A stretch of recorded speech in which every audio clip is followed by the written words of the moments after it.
You know how hard it is to welcome people when you're laughing? That is incredible. That's incredible. So should we send that footage to Kevin Feige now? Because like they're currently casting the new MCU X-Men, right? Like they're currently doing that. So I think we're just like, hey, let's take a little bit off your plate. We're gonna we're all gonna need those ab workouts. We're all gonna need a personal trainer to come give us the Colorado abs, and then just history, and then X-Men. We'll just be the X-Men. Oh my gosh, that was awesome. That's perfect. And look at the representation. That's true. Let me just fix this because I've completely messed this up again. So let me just float everybody over where they're supposed to be. Here we go, and then one more. There we go. Everybody's in the right hole now. No vacancies in this show. Well, listen. Hello, everybody. It's Wes, Hank, and Andy, along with our special guests, Adam, Xazyl, and Gazz. Tonight, as promised, we are going to have a nice roundtable discussion on X-Men 97, which just wrapped up on Wednesday. What an incredible ride it was. And I think what I'm going to do, Hank, this was your baby. Yeah, man. I'm going to turn it over to you. Okay. And you can set the stage for us. Yeah. So years 1996, and there's nothing good on TV anymore. And then flash forward, like, I don't know what, 40 years. What has it been? I can't do math. Yeah. Man, this show is better than it has any right to be. Really, it's crazy good. I'm like, I'll set it off right now. This is the best thing Marvel has done maybe since Iron Man. That is a bold statement, but it's a true statement. Yeah, I believe it. It's bold. It's smart. It's funny as hell. Pulls at the nostalgia heartstrings, and they like the way they mashed storylines in the original animated series. They perfected that now. They've learned how, like, let's trim this bit of fat and let's tweak this in a way that's so satisfying. Like, yeah, man, I can't say enough. When the show dropped, we had the double episode drop, and we all kind of watched it, and we went to our private group chat, and we all kind of did okay, have you all seen it? What do you think? And I've said this to everybody who's asked me whether they want to know or not, so I'm going to tell all of you.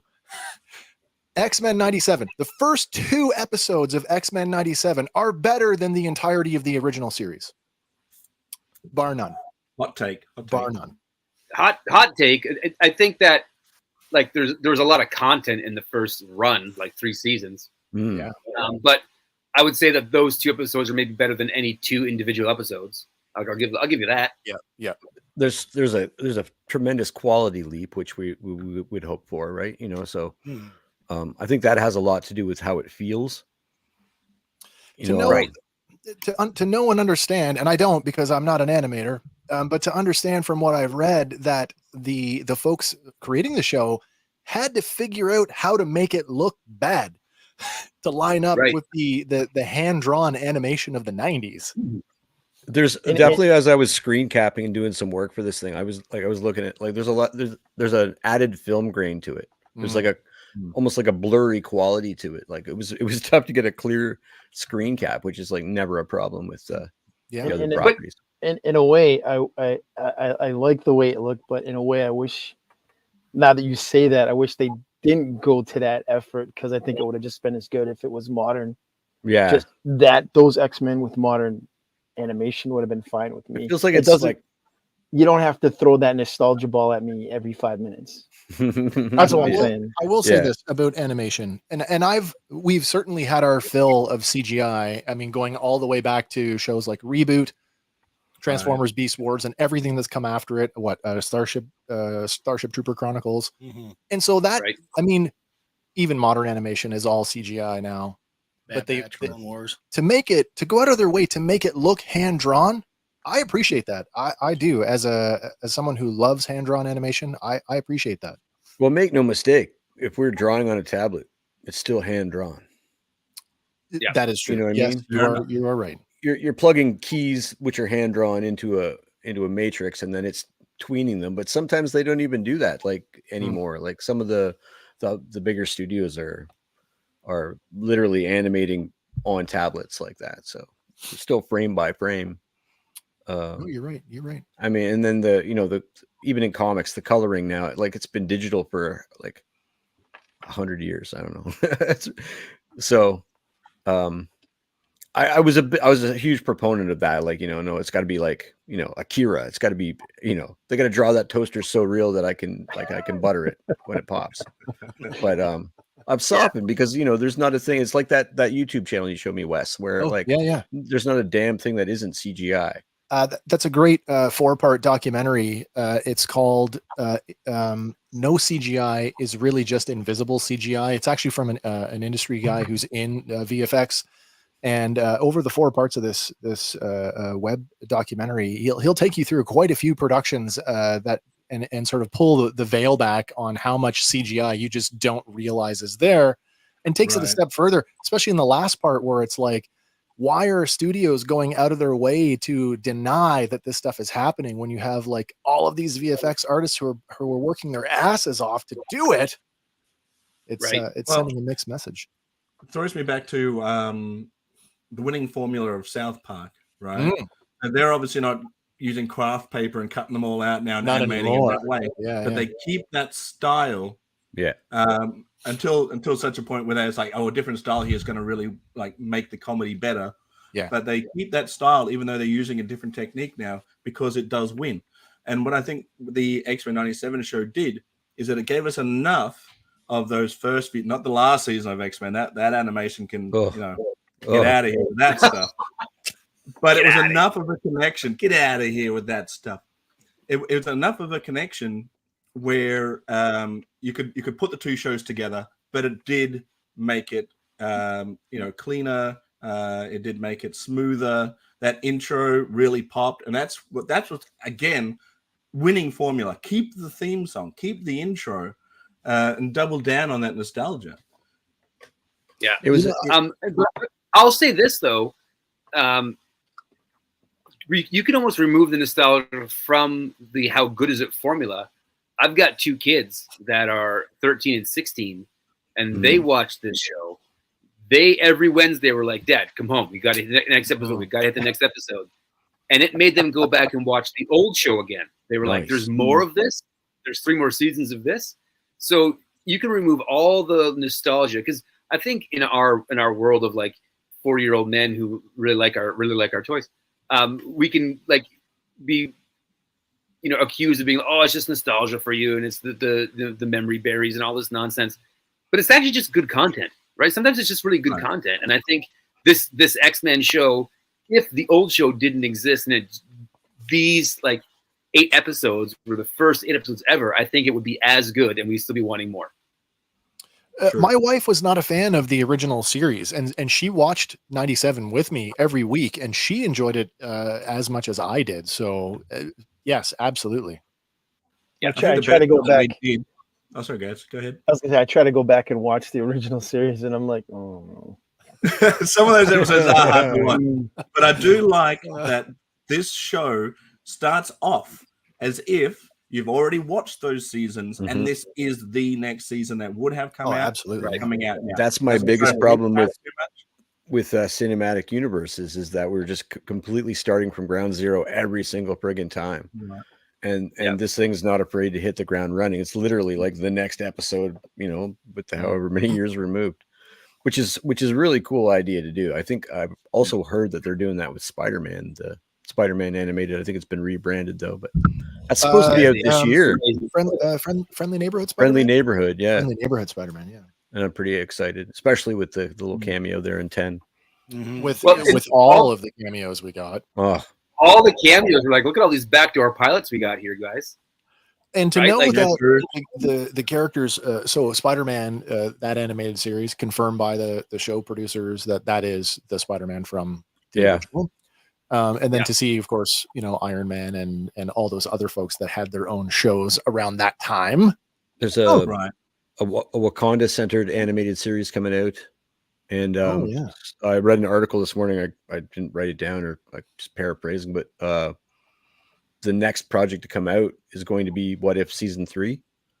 Oh, yeah. One of the producers was like, yeah, that's the next thing in the pipeline, but they haven't really.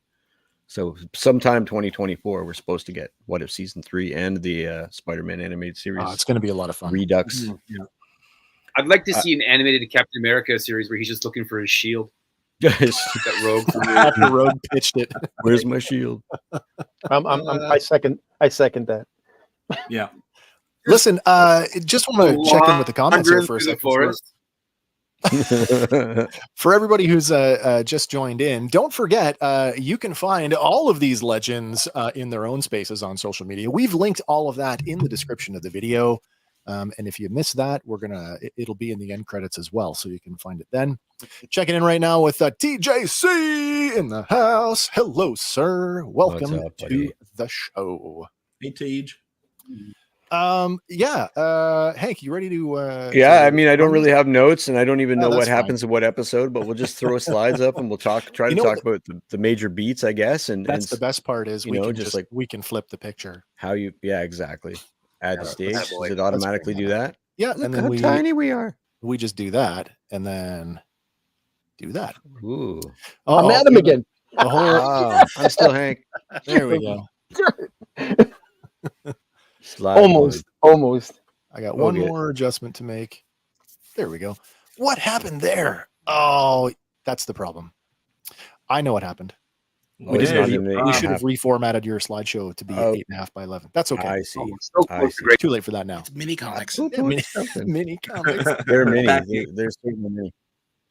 I mean, that will tighten the resolution, perhaps. Oh, that's true. That's true. Yeah. This is the trading card, not the comic. Yes. Which sucks because I made these covers. Anyway, you pulled them all together. Yeah. It was great. So I guess the first episode, right off the hop, my favorite New Mutant is Sunspot. So I was like, oh, that's wicked. That's a wicked little underused. I think he was in the background in Genosha in the first season. I always loved that character, and then they OP'd him like crazy. So I think he's basically Superman in the Marvel universe now. So, and I don't know about anybody else. I'm not so up on the new stuff. I've been trying to brush up, especially the Hickman stuff. The thing I think I liked about this the most is we hit the ground running. We're still doing Chris Claremont stuff, which is there's so much to do. Right. The quality of the art, the just like the slight tweaks, like Jean Grey's costume isn't like her skin tone anymore. You know what I mean? Doesn't look like she's just wearing pinstripes. Yeah, really. Right. How did everybody feel about, now I should preface this by saying that I am so far removed from X-Men comic books, just like I am from most comic books, that the MCU is my continuity. The X-Men animated series is my continuity. So seeing Magneto show up and take over the team, that was a big, what? That was a big one for me. Well, I mean, he took over in I believe the late 80s. Right. And that costume was the late 80s with the big M. Yeah. Yes, I was like, huh? Male stripper. Like we're just jumping around in a timeline here, right? We're going back and forth. And in a lot of ways, it's Star Wars, right? Because they're plucking the best parts. Oh, that's true. Yeah, that's true. I was surprised how fast the Jean Grey clone birth of Nathaniel's like arc happened. Oh my like, god! Yeah. Inferno is 30 minutes. Yeah, when she showed up and she was pregnant, I was like, oh, this is going to be like an arc. She's going to be pregnant. She's going to be in danger and peril the whole season, and then season finale, Nathaniel's going to be born. And then 8 minutes later, like, and there's like a prelude to it. One minute we got a pregnant Madeline Pryor. The next minute we get. So, what's up, guys? Oh yeah, that's so true. It's more organic, like in a way, like in this, because we get like we talk about it in generalities, but it's more organic like this. Like instead of a clone that you didn't know was a clone, but looks exactly like your wife, but isn't your wife, so it's okay to like Plus the fact that Jean Grey was dead at the time. This leaves some interesting questions for me, like where like the Phoenix fits in terms of who wields that power. Like in the comics, like in the Inferno storyline, X Factor, when Jean Grey, when the Avengers find her at the bottom of the New York Harbor or whatever it is, where she crashed the shuttle and had been there the whole time, it was like Phoenix was never Jean Grey. Yeah, and so they kind of fix it in a way, like it's this is just totally like the animated universe. They take a lot of weird storylines there and so make them a little more easy to like because X-Men has always been like whether we want to admit it or not, it's always been a soap opera, right? It's like the craziest of comics. It's complete soap opera, and they do a good job of that. Like like we all sat there and watched Cyclops rub her belly, and she looks into his eyes and says "darling," and we're all like oh yeah. The other thing I got to say about this episode is they made Cyclops a badass. That whole it's about time. Wow. When he jumps out of the Blackbird, and he's like, I'm like, see, that's the way he really is. He's like the Captain America, the mutant world. That's even right before there. that, we had an introduction to this show. Where he's using his optic blaster to his benefit, rather than just using it as a weapon. He's using it as a form of transport. He's using it as deflective, as defensive and offensive. Man, I've never seen Cyclops so cool. Yeah. It's funny. He always kind of gets that treatment, right? Because even James Marsden in X-Men 2, when they were doing it, said like, Brian, can I have a fight scene where I hit someone with a stick or something? Because the whole first movie, I just touch my head and then get beat up. Like that's all I do.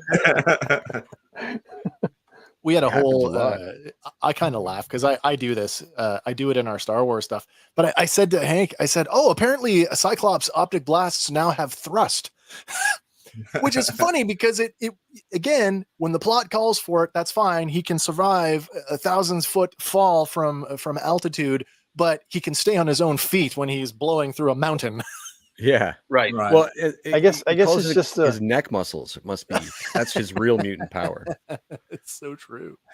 Well, I mean, in the comics, I think the last time I read an X-Men comic, he was a bad guy or leading like I found out that his mutant ability is not really a mutant ability, that his eyes are portals. Yeah. And they open up and the beams are energy from this punch dimension. Yeah, and I'm like, that is the most ridiculous thing I've ever heard. It's canonized I'm glad that they abandoned that. They haven't, but it's just unspoken now. It's kind of like midi-chlorians. Like it's canonized in a Marvel universe. I'm like, that's it's awful. ridiculous. It's absolutely awful. So But the one thing in the new comics that does happen to him, and it's pretty great. I'm a big Cyclops fan, but most people actually hate it. But there's a drug that's a Boy Scout. It amplifies it. Takes any mutant and makes them an Omega level version of themselves, and he takes the drug, and he's basically Superman. He can shoot his optic blast through any cell in his body, and he can use them to fly. He can make himself super strong. It's pretty great. I love the character, so it's nice to see him not getting his ass handed to him every single issue he's in. Yeah. Well, I'd gone back to comics at that time, and I'm like reading. I got that in Captain America. I'm like, Captain America now works for what was it, Hydra? And Cyclops is a bad guy. No, thanks. I'm going back. Bye. That's the problem with doing all these things with characters over and over without bringing in new stuff. Didn't they do that with? Adam, I think we're losing you, man. You're glitching out. That didn't they do the ultimate version of Cyclops and Havoc in X-Men Evolution? I'm glitching out. I know Havoc was in there. Evolution. Switch my network. Oh, that's a good I should go back and revisit that because I've seen. I wish they would use Havoc more.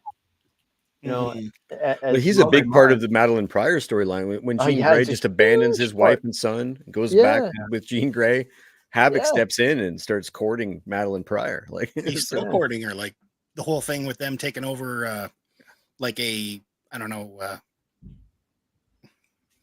He was going to be the Goblin Prince, I believe. Yes, right. Yeah, and it's like Manhattan was like taken over. Right.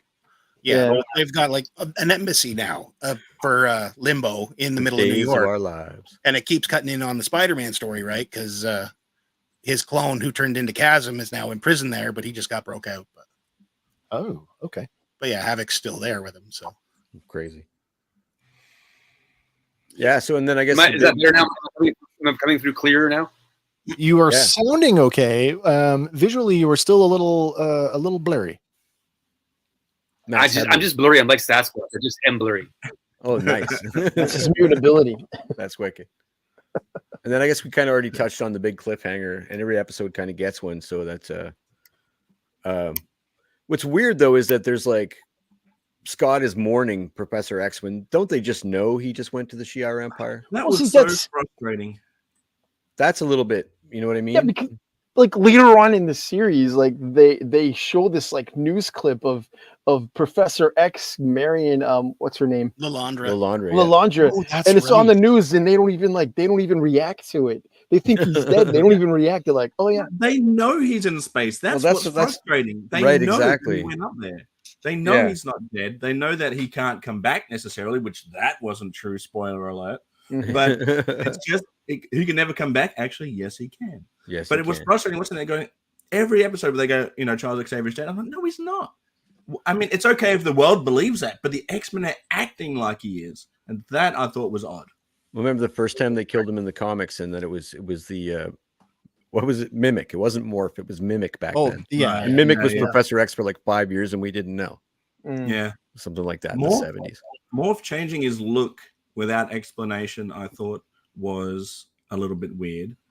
I don't think anyone actually mentions in the series at all that he's gone by this blank face. No, it's a lot like his Apocalypse, Age of Apocalypse look, but it looks way better than him looking like Katie Lang.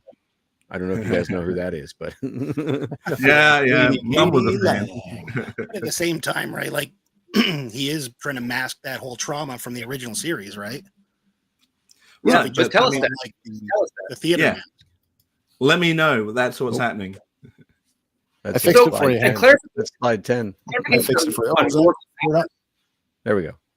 My apologies. There we go. That's okay. So Morph does he? I always understood that he could look like anybody, but in this series, that's a huge one. He has all their powers. Like he can do whatever he can do. And I'm like, he's more in line with the character Mimic, who he was sort of supposed to be. Right. That's why I don't actually like Morph, because it's more of a tease about all the characters that should be in the show. Yeah. Right. Morph I'm like, was the cameo machine. Yes. Right. Yeah. They just tease you with all these characters, and you're like, oh, you son of a. We were more excited for Morph when he wasn't Morph. Like when it was anyone else. Like, ooh, Blob. Blob. Yeah. I had actually forgotten that they had redeemed him before the end of the original series. I thought, well, he's dead. Oh no, they got him back. Yeah, he's like he sulked around for. I love the way they actually reference his death in, like, I think it's one of the last episodes where they're like, Morph wasn't around Morph wasn't around for 30 minutes before we got him killed. Yeah. So they're like self-referential. It's pretty great. One of the cool, sorry, we were talking a little bit about Jean Grey, and that immediately made me go, oh, with X-Men being a streaming series, and we talk streaming series a lot. We review tons of them. What is the one thing that we all do after we've seen it? Okay, skip the intro. Oh, sure. And I skipped the intro. I'm like, okay, I've seen the first episode. It's the same theme song. I thought, okay, Flash whiz bang, I've seen all the new stuff. And then the internet said, you're a fool. Yeah. Go back and watch the intro for every episode. So hats off to the show for bringing me back to watching the intro to the show. Mm-hmm. I'm so lazy, I can't get my PlayStation controller off the cord, so I watch every intro. I will say this, though. My son, who is a massive Gambit fan, maybe the biggest Gambit fan I know, was more emotional, he's very, with Gambit being removed from the intro than Gambit's character's death in the show. Because to him, he's like, oh, he's not coming back. Even if you get voted off the island in Survivor, you're still in the credits. Right. Well, I don't think that, I mean, I know it was like ripped in half or something, like he blew up, right? But I think he's going to come back. Because I don't believe they touched on the mutant massacre in the old series, right? So I think he's gonna come back. He's gonna be heading Apocalypse's like little death team squad. In the source leading. I think that's what they're gonna do with him. But don't call me on you that. Guys are jumping way too ahead. We're only talking about episode 2 right now. Yeah, episode 2, Trial of Magneto. I'm just gonna say this: that costume. Oh man, that Magneto costume, such an iconic cover. I love it. I love it. The purple velvet gloves. Oh, that cover, yeah. Wasn't it Uncanny number 200 or something like that? Yeah, it was. Something like that. That was a cool look for him. There's a great article where they recreate. I had some other slides and we didn't end up using them, but they've taken like actual comic panels and recreated them. And, this is one of the ones they did. It was hard. It was really hard to like. That was low res version. Teej, we're going to spoil the show so much for you. We love you hanging out, but oh man. Hold on. Teej, I'm mentally sending you all the details you need to know. It's perfect. Yeah. If you've read the comics, you've seen the show. They pretty much. I guess they've gotten to they finally get into a non-Chris Claremont story at the end, which was nice because I didn't know. We'll get there, but I didn't know. Yeah, so I don't have notes, so just, if you guys remember anything about the second episode, go ahead and talk about it. But Trial of Magneto is pretty significant in the comics. It's way sort of different here. Mm-hmm. And I love the way they mix I really do like the way they mix the Storm angle in this. Yeah. We get a new villain, but he's same name, different kind of design. Executioner. That's how we're supposed to pronounce it. Executioner. Yeah. But for the amount of screen time he got, did he really need an action figure? Yeah, when we didn't get a beast or exactly. But the lines that Storm gave when she got depowered and she's like, I don't feel the breeze anymore. Oh yeah. Heartbreaking. It was heartbreaking. I think that was the best writing in the show was her little speech. I mean, there's some really good stuff before she gets shot, and she says to heed my words and you'll live through this. Like, take that man's collar off. You guard she's like giving commands, and she's not, just the way she's her command. Like, that's the best way to write that. She's a goddess. Yeah. I saw, was it a meme a couple of weeks ago? It was like, a lot of this wokeness, like however you feel about it, you could see that some of it's constructed because in the 80s, we all didn't care that a black woman was the leader of the X-Men. we led the gold team. You know what I mean? Like, we love that stuff. And wasn't she like the leader of the X-Men without any powers? Without any powers, she beat my boy Cyclops up in a hand-to-hand with no powers. So that's something that I actually, and very few things about the show disappointed me. And my disappointment lies in that my favorite X-Men story of all time is Extinction Agenda. And when they depowered Storm, I'm like, we're going there. We're doing it. No. You got the quick resolution. Yeah. Quicker anyway. Yeah. I mean, they're pulling strokes. Like they did the entire Inferno thing, which was like all of Marvel Comics for like an entire year. They did it in 30 minutes.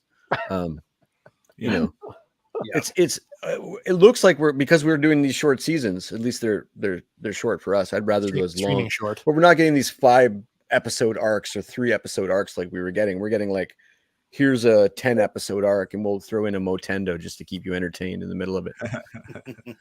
I liked Motendo. Yeah, I'd watch an entire series of just Forge and Storm hanging out. Oh my god. Oh man, that was it Barry Windsor Smith? That Barry Windsor Smith life death arc. Those two, some of the best storytelling that Claremont ever did. So good, so good. Yeah. And I kind of feel like a little bit like there's things about it I don't like in this, and that's that she had it within herself to heal her. I appreciate that. I understand the sentiment, and I like the character a lot, so I'll live with it.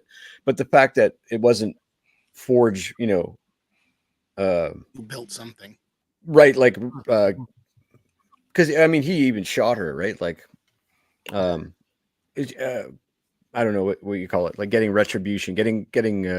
Yeah, he doesn't get his redemption. Redemption. Yeah, that's right. For help creating the Sentinel that took her powers away. That's right. Yeah. I think the issue with going through these stories so quickly, and you did touch on it by saying that the old series used to hang on to a story for a little bit longer, 3 episodes or 5 episodes. Phoenix was a 5-part, right? Yeah, it was. Yeah. Could you, if they were doing that now, it would have been 1 episode, maybe 2. But I think if they were going to do anything to maybe support what they were trying to do here, is make them hour-long episodes. Sure. And hang on there a little bit longer then. I mean, the last one clocked in at what? 40 something? 42, I think it was advertised as. Yeah. 42, yeah. Yeah. So, I mean, I was like, oh, yep.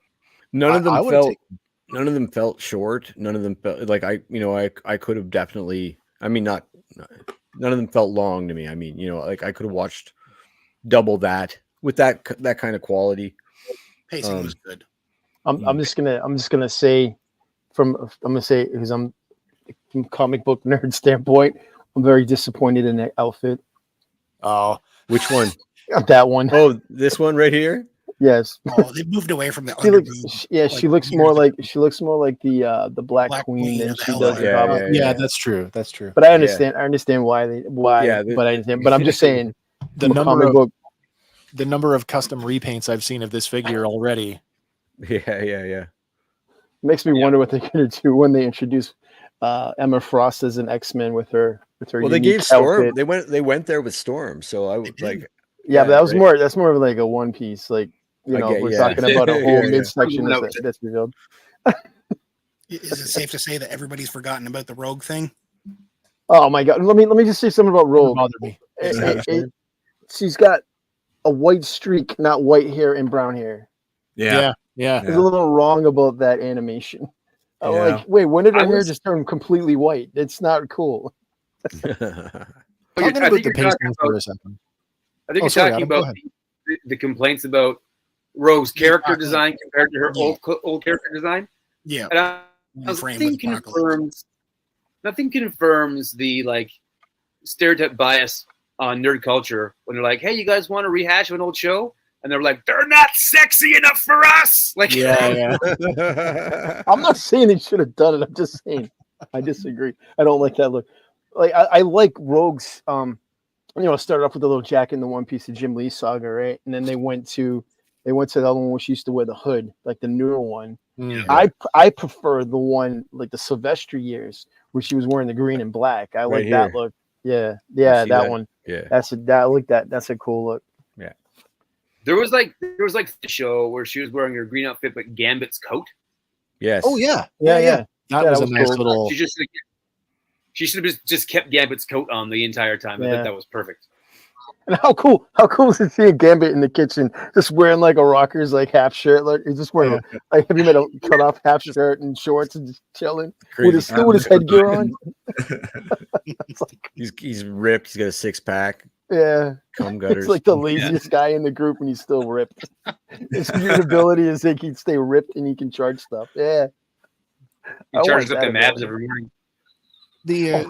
We're talking about the pacing for a second there about, they weren't too fast. They weren't too slow. You could have handled more. The one thing that threw me for a loop was Scott Summers I'll never leave my son. And then 2 seconds later, bye. Yeah. Yeah.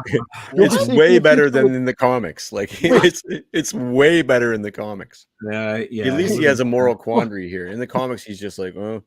Well, the thing is, he I'll says be in Alaska. you'll be safer with Bishop in the future, and then you see him again, and he's got like a metal arm. Yeah. What happened? What happened? Yeah, exactly. The future happened, Gaz. The future happened. The future happened. Well, where's Bishop? He's got a lot to answer for. I would think that somewhere in Cyclops' mind, he's got to be thinking, what have I done in sending him away? Yeah. Well, I think he says that, doesn't he? Yeah. Well, he kind of laments sending away, like, oh, I've lost kinda out get on so to much it. time. You with see him, this, and now he comes back. If there's like the sins of the father, if there's family stripe there, we have like Corsair, who just it turns out he abandons him to go fight in the Shi'ar Empire and be a pirate, and magically forgot to tell them about their third brother. Adam, what was it? Adam Extreme? Vulcan. Is that his name? Shit. Vulcan. Oh no, there's Adam Extreme as well. He's in the Shi'ar Empire. Oh, he wears the backwards hat. He's got the double axe, cool little elf look going on. Oh, crazy. Crazy. I think we've talked about the Inferno storyline pretty hard. Wait, he's Adam Extreme. Oh. What? Real life. What? What's happening right now? Did I get these out of order? I'm sorry. I was trying to fix them on the fly. No, we're on 5. We're on episode 4, I think now. Yeah, which is slide 5 because 10 is 2. Apparently, I messed it up. So this is probably simultaneously my least favorite and my most favorite episode. So I'm a big fan of the Mark Silvestri stuff, like you were saying earlier. Longshot is probably one of my favorite X-Men, and I always had a hate on for Gambit because it was kind of like, not that Gambit's not cool, and it grew on me for sure, but it seems like they just pulled Longshot out and inserted Gambit. Like, we're gonna redesign this character, and then we're just gonna, it felt like so. When I get Mojo, I need my Longshot and I need my Dazzler. But I think it's fair to say that with Longshot being an alien, that's okay. But I agree with you. Absolutely. Gotta have Longshot. Yeah. And the idea, like I created my own sort of superhero. Like I draw on stuff, make comics and shit. And Shamrock. And it's that power, that the ability to affect probability fields or luck is such a wicked idea. Yeah. It's so cool. But I mean, solid stuff. Say again? What did you think of Skinny Mojo? Skinny Mojo was awesome. I like that they didn't keep it. I thought we were like not into fat shaming people anymore, so that we were doing something like that. I was a little disappointed that we didn't see the X Babies show up. The X Babies are wicked. Yeah, I love that. I think this was the first episode where I felt true nostalgia, though, because like, okay, we're getting like we've got a double story happening like they used to do. Yeah, where you get the main story and then the B story, and I don't think that they did that enough with this season to have both an A plot and a B plot. I agree with that, actually. Yeah. So this one was like, this is what I remember X-Men to be. And so, and we get introduced to the future Jubilee that I'm not like even, I did a little research, but I wasn't even aware of that character. And so it's nice now. That's like one of the first times we step outside Chris Claremont, because there's lots of good stuff. Like Hickman did a wicked job in the last 2-3 years. If you guys want to check out anything and you haven't been reading X-Men stuff, that stuff from like 2022 to current is pretty solid stuff. The Age of Krakoa. I don't remember this. I don't remember the future Jubilee. Is she more effective than like modern Jubilee? Yeah, she's definitely overpowered. Like so the way she describes it, I guess she's digital. Like, so it's like she's been trapped in this Mojo game, beating the game for 30 years or 40 years. So she's learned how to OP herself. Like, and I guess we see her by the end of the episode, she adopts a black suit over a trench coat over it. That's looking like a female Robin, I guess. Yeah. And eventually she learns to, be more like Dazzler, like be able to wield light, like a throw energy rather than just like blind people or knock a sentinel over by buggering up its photoreceptors or whatever. Cool detail about future Jubilee. Did anybody notice that was Allison Court? Yes. Yeah, the original Jubilee. Nice. I think that cool. They got the voices pretty good for the ones that they had to replace for whatever reason. Yeah. But I like that the ones that didn't come back for their original role, they would get a different role somewhere, somehow. Something else. Jubilee got to be Jubilee again. I liked it. I actually didn't realize that current Jubilee was not the same actor until Allison Court showed up as older Jubilee. Yeah, that's pretty great. Abel sounded exactly like Josh Brolin. Yeah. I'm not the only one who said that. No, yep. And Cap even sounded a little like Chris Evans. They did not. Like, you can't tell me that the MCU is not going to do something with this. Well, the Watcher. Did you guys see the Watcher? Yeah. Which time? Well, I only saw him once. Yeah. It was definitely in it. In the Genosha episode. Yeah. I'm sure. It was somebody else's eyes that they focused on. It was a transitional thing, and I can't remember. Sinister's eyes. That's right. Sorry. Yes, just the one time then. If this version of X-Men isn't what gets sucked into the MCU, then they've missed their opportunity. Big time. The thing that was missing out of the first one, in my opinion, is, and I'm a huge fan of the Dave Corkum stuff, like the new X-Men, if you will, which is ancient now. Read comics, kids. Are Nightcrawler and Colossus. Just like Nightcrawler's always been the moral compass, always been my favorite X-Men. Just like, there's something about, and I'm not a religious guy, but there's something about like a world where there's, Skrulls and Miss Marvel and like mutations that affect 30% of the population, and and Spider-Man and stuff like that you still have characters like two of my favorites have been Nightcrawler and Daredevil for their, like, they've never lost that weird faith in a god that if you were in universe, you'd be like, there's no way. There's like look, there's gods walking around the streets. So it's kind of cool to me that kind of thinking exists. And so I find that even getting older, like, my favorite characters are Nightcrawler and Daredevil. And you can throw Storm into that group too. I would agree with that a little bit for sure. Yeah. But the biggest stroke of irony, when I was a kid, I brought my X-Men figures over to my friend's house, and his mom was very religious, and she saw Nightcrawler, and I learned that she thought he looked too much like a devil, and she threw him out at home. Oh no! Threw him out. He got lost. It turns out she threw him out because he looked too much like a devil, and it was like, well, actually, turns out that he's actually a priest. Yeah. But you know what things? Well, in this episode, and to have like the adversary, yes, in it, and knowing what kind of a character he is in the actual comic universe, Enemy of Forge, and he's like crazy. It was cool, but a little disappointed that he was like this bat creature thing. Right. I like the way that Sylvester drew him as a ghostly Indian tribal chief with that long headdress and stuff. Yeah. I get why they stepped away from that, but they I also understand it.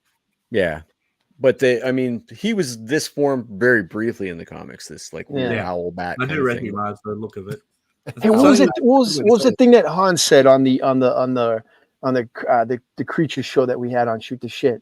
What was that thing that he said? It was kind of like no, it was the beast that he said he was most terrified of. I think it reminds me a lot of this thing. I thought he said Wendigo was. Yeah, Wendigo. I'm thinking this looks like more like the Mothman. Yeah. Something we've glossed over from the first couple of episodes, now that we're on to number 4, is Bishop's inclusion in the X-Men team.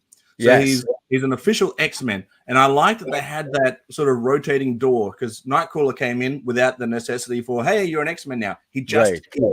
Right? Bishop just was. Yeah. And I liked that they did that, which left it open for, Moore finally gets an introduction in the opening credits, right? Which he never got originally. And they add Bishop to that. They change around it because they put Magneto in there as the leader, and then they put Nightcrawler in there when he was in there too. But when Bishop's out, they take Bishop out. They take him out of the introduction. Yeah, I feel like he's. It didn't happen in '97, but in the original X-Men show, it drove me crazy. So Bishop would come from the future, and he'd be like, "I'm so confused." And he's like, "What are the X-Men?" It's like, listen, buddy, you're wearing a blue and yellow, red X's on it. You clearly know what the X-Men are. Yeah. It's like this. Was it like in the comics? It was like the Xavier, like mutant security force or something like that. That's what that symbol was. Yeah. So clearly know who the X-Men are. He was sent back to stop somebody from assassinating Xavier. Right? Yeah. I feel like they replaced. I feel like they replaced Cable's role, like in the X-Men comics, with Bishop in this series. I said this to my wife while we were watching. I was like, and they did feel interchangeable in the comics too. They're both from the future. They're both very similarly powered. They both have a bionic eye or whatever's going on there. It's like a scar over. So it was like they fulfill the same role essentially. So when you see him take the baby, that's pretty cool. That I was like, oh, okay. Right. Well, I'm wondering because in one of the episodes, I'm not going to say, well, one of the episodes we see it's like the future days, past or whatever gone. Yeah.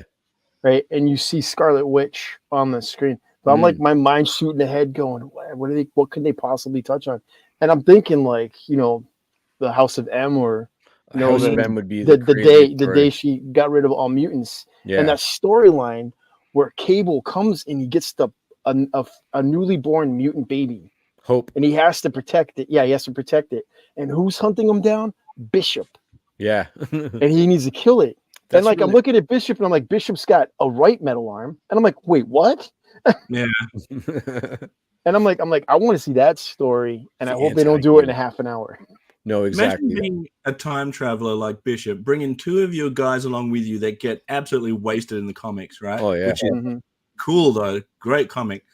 Yeah. But then and because you're trying to change the past, right? So you have the mindset of, I can change things if I want to, but yet never goes back and goes, guys, just letting you know, a few minutes into our trip back, you guys are going to you're gone. So we're just gonna switch up our tactics a little here. Yeah. If you can't learn from your mistakes with time travel, it's just like Cable tries, and I like that they do that later on, is that he tries more than once to try and do something to change it, and it just doesn't work. Whereas I feel like with Bishop, he tries something and it's like, oh well, I'll just go to a different point in time now and do a completely different thing now, forgetting the original mission entirely. I'm gonna need 2 more volunteers. Yeah, 2 more, please. You guys can work out. What did they say? 200 times? 200 times. 200 times. 200 times try to stop it, right? Wow. So I thought this Storm stuff was pretty great. It was really nice to see Forge. Actually, I don't know. Did we had him in the Days of Future Past episodes in the original series, right? Yeah, He's old great man. Forge, not current day Forge. Right, exactly. So yeah, we did have current day Forge with X Factor. Oh, that's right. There was a little brief. Yeah, that's right. I forgot about that. Yeah. I think there's at least 2 episodes of Forge. Yeah. In regular day look, not future old man look, which both look cool. Always thought it was a cool power, just the idea that it's a normal thing. Like a guy could have a skill at building things or inventing things. He's super smart, but then take that to a mutant sort of level, and suddenly I can I can turn whatever I can imagine. I can build it. It's a cool mutant ability that I believe Adam has as well. I believe Adam has the same ability. Nice. I'm surprised Forge wasn't able to do something with Bastion. That seemed like a natural sort of foe to have, the technology versus the guy that can master technology, and the best he could come up with collar. Let's do the collar again. Everybody's doing collars. I had that question. Why doesn't Rogue just wear a collar to make it with mad dudes? Right? I'm volunteering. With mad dudes. Mad dudes. Just I want her to be not to have a relationship with Gambit like she wants to, but to make it with mad dudes. I don't know. I mean, before Gambit. I don't put the collar on and she becomes Rogue. Can we just create our own mutants and insert them to the X-Men, and we can be the mad dudes? We could be the mad dudes. That's the name of the group. I'm gonna draw it right now. The mad dudes. The new mutant ability. Hey, look, we got this collar we made. The mad dudes. I'm taking a screenshot right now. World domination? No, we just want to score with Rogue. 6 mad dudes right here. Screenshot. Here we go. If anyone should have had a collar, thanks to Forge, right? It's like, okay, I made this for the wrong reasons. However, here's a safety one, right? Whatever that means. It's still pretty detrimental to have. right. Here's a safety one. Doesn't even have to be a neck collar, wrist brace, something. Sure. Right? White Queen has one, a ring that suppresses her mutant powers. So the Tony Stark Sentinels can't find her power signature because. But isn't the whole that like we don't need a cure, like we're good the way we are? But like, not that they're, like, think of it as protection. Like you don't need. Well, I'm with you. I'm give her the mad guys and the collar, but I'm saying, like, from a story point of view, I think the big thing is, like, do we need a cure, right? Like, that's their the moral conundrum, right? Yeah. Well, hold on. If they did that, if they said, hey, Rogue, we got this collar, that will nullify your mutant ability, and you and Gambit can have happy time. That will totally remove the story arc within that 2-part series where she kind of dumps Gambit because she can't touch him, but she can touch Magneto. It certainly seems like the reason she picks Magneto is because she can be touched. Yeah, they make it feel he's like quite that. a mad dude. Yeah, he is a mad dude. Well, the alternative is Magneto stands in the room and projects a magnetic field around the other mad dude, or pulls all the iron filings. Yeah, do you want to? If you're Magneto, do you want to stand there and be like, "All right, Gambit, go ahead"? Yeah. Sloppy seconds. But I like that. I did like that she had Gambit for about 8 minutes. Well, I wasn't going to be crass, but you just said some pretty crass stuff, so I'm going to go there and say, think of it not as a mutant nullifier, I guess, not nullifier, right? Yeah. Right. Think of it as protection, like a condom, right? Sure, mutant condom for safety. It's not just for her safety; it's for Gambit's safety. See, we're not being like We're just talking about behind the scenes stuff because this is a soap opera, right? These are the things that happen when we don't see them on like screen. A deleted scene from Mallrats. Even the episode where Jean Grey gives birth, the doctor has a very valid point. If this baby is born with optic blasts and cuts me in two or something like that, even though you could explain they don't manifest till puberty, but some more mutants are born with their power, right? I don't know. Just like it, Rogue. Just touch the doctor. You'll learn all his knowledge, and you can. That's pretty great. I'm like, I don't think it works that way, does it? Yeah. I mean, that's a pretty amazing knowledge memory. Just touch Stephen Hawking and now solve, for X. Solve for X, man. Well, it's the same. It's the same storyline they did in Last Stand, right? She lines up for the cure. That's true. Yeah. So. All right, this episode, man, I gotta throw a little bullshit on something.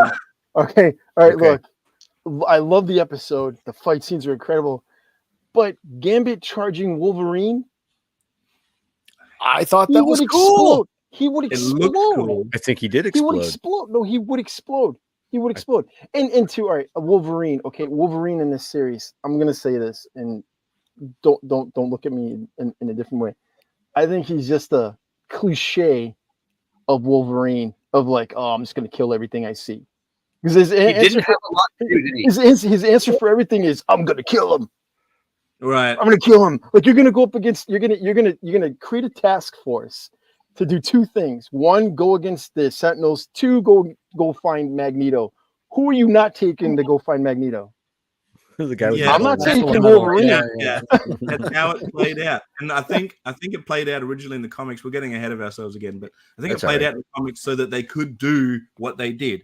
Yeah, right? Yeah. But Wolverine should be the guy on the team that goes, all right, if we have to go there, I'm going to go there. Yeah, exactly. But it's like every. Oh, go ahead. I was going to say, Gambit in this episode understands that more than most, I think, where he makes the ultimate sacrifice. Would he? I don't know. Would he have survived if he didn't do it? Probably not. But that doesn't take away from his heroics. Right? He understood in that moment, like Wolverine understands. Like sometimes you got to take an extra step that no one else is prepared to do. Yeah, you need that one guy. You need that one guy. It doesn't have to be always that guy. Yeah, but someone that knows, like if things go bad, this guy's gonna level. I would suggest that our team would have 6 of those guys right here. The Mad yeah. I feel like Wolverine was like a two-dimensional character where like his whole thing was just a cliche of like what Wolverine is. He's super underused, and I really, really, really hope that we're not going for Beast Wolverine. The second worst thing to ever happen in Marvel Comics. Mr. No-Nos. That Feral Logan was brutal. Yeah. And that concept started off so good though. Before he went, when he popped the bone claws out the first time, I was like, "Oh, wow, that's fucking." Giving up the cigars because he couldn't handle it anymore. It's like that's brilliant. I wouldn't mind. I wouldn't mind a Feral Wolverine if it was one episode, and they've kind of done that, right? Like if there's not a lot of arcs, have him be feral for one episode, and then by the end of the episode, they bring him back. There's such cool aspects about that run, but it lasted for 5 years in the comics. It was crazy. Yeah. But I mean, think about what they got to introduce. They're gonna have to introduce Cyber, because that's how he gets his adamantium back, right? Because Magneto takes it from him and throws it back into him, I believe, right? Yeah. No, it was Genesis, Apocalypse's son. Yeah, that's right. Who ends up putting it back into him? Yeah, but it was Cyber. It was Cyber, the guy who has the adamantium arms. Yeah, with the claws. Yeah. I think that was his name, right? Cyber, one of the. No, because Sabretooth only has it in his fingernails. He only has the adamantium in his nails. He doesn't have it laced through his body. Yeah, I don't believe. No, he didn't get the full treatment. Too long. He just got his nails done. The thing with, and I'm okay talking about underusing Wolverine, and I'm okay with that, because if you use him too much, you get the Tony Stark syndrome, where suddenly Tony Stark is the center of the Avengers and not Captain America. You get the other X-Men cartoons that are out, where it's like Wolverine and the X-Men. Yeah. It's everybody's go-to favorite. And what was really refreshing is when we all were like, "What's your favorite?" Like it was somebody's second favorite. But I miss the old '80s Wolverine, the stuff like the Kitty Pryde and Wolverine miniseries. Outstanding stuff. Yeah, outstanding stuff. The original Frank Miller Wolverine miniseries. And even some of the early Mad Report stuff that Claremont was doing was all right. But now that we know what his name is and where he was born and who his brother was, and like he should have always remained a mystery box. And what's hard to do with the character now is we're putting him back in the mystery box for the animated series.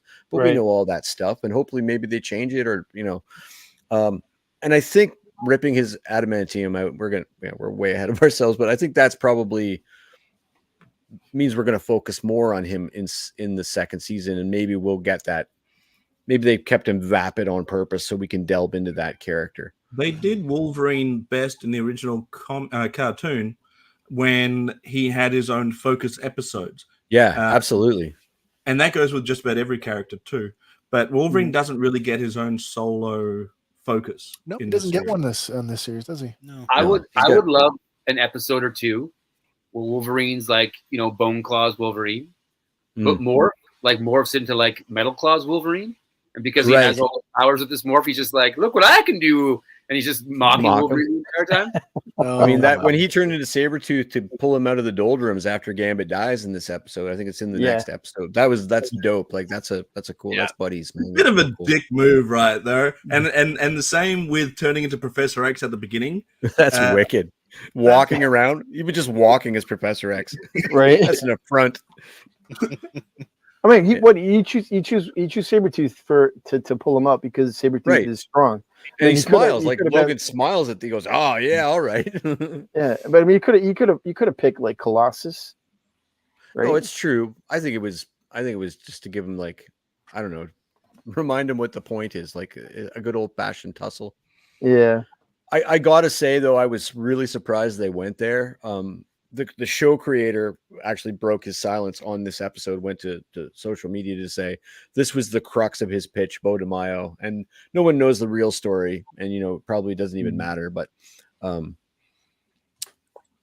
he basically had said like, I killed these two characters, and I'd put that in, I threw it in the chat that day in our private chat. I was like, this guy just like confirmed that these characters are dead, and one of them I had said was I thought he'd confirmed dead was Magneto as well.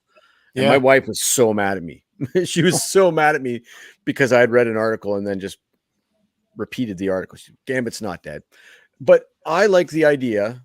And the next episode, we can even get there. The next episode, the casket, is something that, I guess they did it with the death of Superman. They brought him back. And I don't think for a second that we won't see Gambit again, because I think we're actually probably going to do the Age of Apocalypse storyline, and he's kind of central to that. And the Marauders stuff is sort of central to that too. I think we might be going there. Follow the Mutants. I think that's the one. Right. So Mutant Massacre. The Mutant Massacre. I'm just rambling. I don't even know where I was going there. X-Men. Gambit's not dead. We're good. Gambit's not dead. Getting back. We're getting. No one's ever dead. Well, no, I think Gambit is dead, and I think Gambit made the ultimate heroic sacrifice. But then, obviously, there will be some resurrection, which is a completely different thing to him just being out there somewhere not dead. This guy died. He died to protect whoever was probably just Rogue in his heart, but in his mind, he is protecting everyone. And Genosha, all mutants, the ideal, Charles Xavier's, all that stuff. One of the things I don't like about the comic trope is that nobody stays dead, is that it takes something like this and it really can water it down over time, because we were all going, he'll show up eventually. And my best example is not Superman, or even when they killed Peter Parker in the Ultimate Universe. It's when they killed the Human Torch, when he stayed behind in that Jonathan Hickman stuff to seal off the gates of hell to save Earth. And he's like, and the scene, it's not even him. It's the scene of Franklin Richards and Peter Parker sitting on a rooftop. And I'm going to get emotional. And he gives him the power and responsibility speech, but from the point of view of what his uncle did, and passes that friggin' lesson on in such an organic way. Yeah. And then they just friggin' undo it. They just that really irked me in comics, because that was so powerful. I don't think I've ever read a comic where I was weeping. It was so good, so I kind of hope they do keep Gambit dead, and so that it really does mean something, and that and that it maybe means real change for mutantdom. Hard to say. Storm in her black costume, wicked. I did like the fact that the Morlocks didn't have to live underground anymore. Mm-hmm. They don't live at all. I don't. Right? That's helping with the more or less relief. The less locks. So not a huge fan of the way she gets her powers back, but still great to see her power back. Great to see her in the classic. Can we just get a consensus on what everybody thinks happened there? Because it's was it just temporarily suppressed? Is that what we're thinking? Yeah, I'm thinking that the Sentinel hit her with a nullifier beam, right? That made her mutant. I think eventually she would have gotten her powers back. If she had done nothing and just stayed in the cabin with him for months or years or however long, you think it would have come back? No. Maybe it's something where her trying to will her ability back kind of overcomes the nullifier that she was hit with. So I'm sure it has I just have a hard time reconciling a technological effect with a force of will thing. It doesn't. Well, what I'm saying is normally a Sentinel is going to hit a mutant, and they're not just going to leave him there unless the mutant's dead, right? They're going to take him to captivity. Therefore, they'll always have her powers, nullified. So that she thinks that she gets hit, she thinks she lost her abilities, and the character herself, I think she perceives that she got her. She knows she's a mutant, but she feels like she has her powers from the goddess, right? Gave her powers, abilities. Yeah. So it's panic mode. She doesn't know what to do because she doesn't have her powers, right? And so where she goes on this journey with the adversary chasing her, it's just like a battle of wills. It's trying to will her ability back, which shows how Omega she is as an Omega mutant. That's the thing. She is at this point the only Omega mutant, Magneto, but and we'll get there too. Yeah. For me, I could justify it by saying generally some kind of trauma is the way that all mutants present. Right. their Oh, their ability. initial. Yeah. So this is like her second genesis. If that thing nullified her power, it never changed the fact that she was still had mutated genes. It just made her power dormant. She goes through another crazy trauma. Her weakness has always been like they use it well, but her weakness has always been like, oh no, I'm afraid of the color yellow. I'm Green Lantern. I'm afraid of enclosed spaces. Yeah, I'm a weather goddess, so I'll strike. Like when in that first episode when she was turning the Sahara to glass. Yeah, not the Sahara, but sorry, the I don't know, an American desert. Sorry, guys. Anyway, she was turning it to glass, and then she made this glass whirlwind. Like, yeah, I'm afraid of enclosed spaces.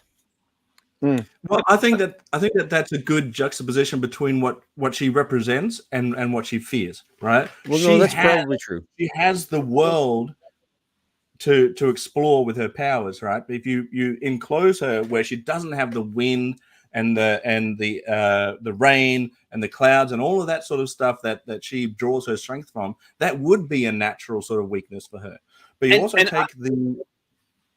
Hang on a second, I've got a point. Yeah, so the gun that nullifies her powers, I think, works like a collar. When it's on, it works. When you take the collar off, your powers are back, right? And I think this had a temporary effect that put her in a state of mind. So maybe it would have always come back, but I think that it put her in a frame of mind, quite like how the depression works, right? Where all of a sudden you're like, I don't want to do anything. Yeah. I don't want to go anywhere. I don't want to have a life anymore. Where it's like, okay, now she's blocking herself now. The effects could have worn off by now, but she's blocking herself. She hasn't given her the ability to believe in herself, to trust in her powers, and to open up again to what the universe can provide. She doesn't even technically open up to the idea of being a regular person, whatever that means. Yeah. Right. She always, and as much as she spoke to Jean about, the possibilities of having a regular, normal life, she never allowed herself to do that. And she sunk deeper and deeper into that depressive state, I believe. And then on top of that, finding out that Forge created that. So even as she's trying to build herself back up again, it's like, bam, you're back down to where you were, blocking those internal abilities. Like I could learn a skill, but if I don't keep using that skill, I might lose it, right? And it's always possible that Beast was wrong about it being permanent too. Yeah. He did want to run more tests. And Forge, he did try some stuff, right? Yeah. So maybe in conjunction with whatever he tried, plus Battle of Will. That's probably true. Maybe Forge's device aided. I never thought about that. That could have been like a part of it. Because he was like, "Oh, it didn't work." But and to go back to her fear of being claustrophobic and how you're like, "Oh, this is weakness." I think that's like a very real human thing. For sure. Like, we don't control what our fears are. And that's right. There are debilitating fears that like we as adults can talk about, and then in the moment we can't control. So like, for instance, my dentist has a note on my file that says, "Do not ask Adam any questions when he's here," because I freeze up. Like they have to ask my wife because I'll say yes to anything. Like they'll be like, "We're gonna cut your arm off." There, I'm like, "Yep, sure." Like I freeze up. I appreciate that. Yeah. And I'm like, but I'm like an adult. I'm gonna hurt it's a rational fear. I get it. Yeah. Right. I they nail that with Storm. She's so powerful, but like a closet will be her. She has a normal thing. I just want to say, you should read my pop-up book of phobias. Xazyl, that's an incredible amount of insight, and so you're writing on season 2, right? No, I don't know. That's why they call it the X-Men. So, I think Storm's ability to generate clothing has always been interesting to me, but I did not understand the fact that she can generate lightning clothes. Wow. She does Sailor Moon all the time. It's pretty great. That is crazy. It's a great concept though, that she can change the molecules of her clothing. And then we have in this episode the return of Professor X. The return of Professor X. It's like, oh hey, look, Professor X still alive. Still alive. We knew he was alive. They apparently had forgotten though, going off and potentially marrying Lilandra and ruling the Shi'ar Empire. I don't know. Like, was it just all that Shi'ar Empire stuff? get it out of there. I don't care. But like that whole like, is he going to be our king? Is he like? Shut up! No one cares. It's like background, yeah, like yeah. When I saw Gladiator, I'm like, yes, a Superman character. So yeah, he's pretty cool. I like the idea that he's got the armor, so he can walk around now and be a hero. Mm-hmm. So, that was cool. I did like that. I always liked when he joined them in combat. But I kind of figured that was happening. It's so strange that like there would be this intergalactic plot to put him on TB Live and therefore turn mutant scent. Like that's what does it. That's what does it. GR Newsnet presents. Do you think they could have did him a solid and give him a suit of armor to take home? Was he in the armor in the crash? I think he was. I thought he was. Yeah. So, why didn't he use it? Why didn't he just walk around and kick Magneto? Why is he got to be in his chair? I figured. Yeah, exactly. That's true. I think nobody came behind and said, "No, we're taking all of this back. You don't want to forget about the X-Men. Well, you can forget about this armor too. We're taking it." This armor was part of the deal of the marriage. You don't want to get married, you ain't getting any armor. Plot armor only goes so far. Was it just me, or did Professor X come off more like a dick this season, though? Demerits. Yeah, demerits. I've been reading the old stuff. I've been reading the old Jack Kirby, Stan Lee stuff, and he's a real dick in that. Yeah. Demerits. Scott, sit down. Stop talking. He's so, and the way he treats Jean. I mean, I know it's the '60s, but oh my god, it's like some of those comics don't really hold. Like some of the stuff is like wow. It didn't age that well. Well, during the whole Onslaught arc, right? He admits, "Oh, I'm in love with Jean too." Everybody is, except Morph. Except Morph. Morph could just be Jean. We all know who Morph's in love with. Wolverine. That was cool. I mean. That was cool. I know I'm getting ahead of myself here, but that was a cool moment. Whether you liked it or not, that his morphing into Jean Grey gave him an opportunity to profess his own feelings with literally putting a face on. I go see a redhead, one of them anyway. So I don't. This Bastion stuff. I'm not familiar at all. So if anybody else is familiar, so this was all like new Uncharted stuff. So I couldn't tell you whether this was comic canon or what have you. I did a little research on the character after I was like, oh, a living Sentinel. Wow. Oh, he's a mutant too. Cool. Like, but the idea that he turned all of these people like, in positions of power, even into these living Sentinels. That's scary as heck. It's like a Skrull invasion. Even with, and this is another thing that they didn't really touch on in this particular series, is that both humans and mutants now have a common enemy in battle, and they did not unite. They did not unite. If anything, they were even more ostracized. And this was a perfect unifying moment for the X-Men and the human race. But it just, I don't know, it didn't go anywhere where I thought it should go. And I was getting out of comics by the time Bastion was coming in, but I started seeing like the inklings of it. But even then, I wasn't a real big fan of Nimrod either. I like my Sentinels big, chunky, and, without too much brain smarts. All you need is Sentinels, maybe Master Molds. That's it. Mutant detected. Get out of here, Nimrod. Get out of here, Bastion.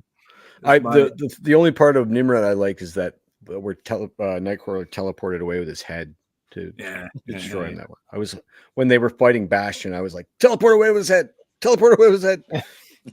Nightcrawler teleporting to Muir Island with the X-Men. That's ridiculous. That's not how it works. That's some serious level of teleportation. That's serious. That's very serious. I did love. I like the other part. I almost got weepy about was where him and Wolverine were fighting in tandem. Oh, that was so good. I was like, finally, like something like that was. Yeah. And then when he teleported with Logan and pulled him through his dimension. Yeah, that was cool. That in the comics.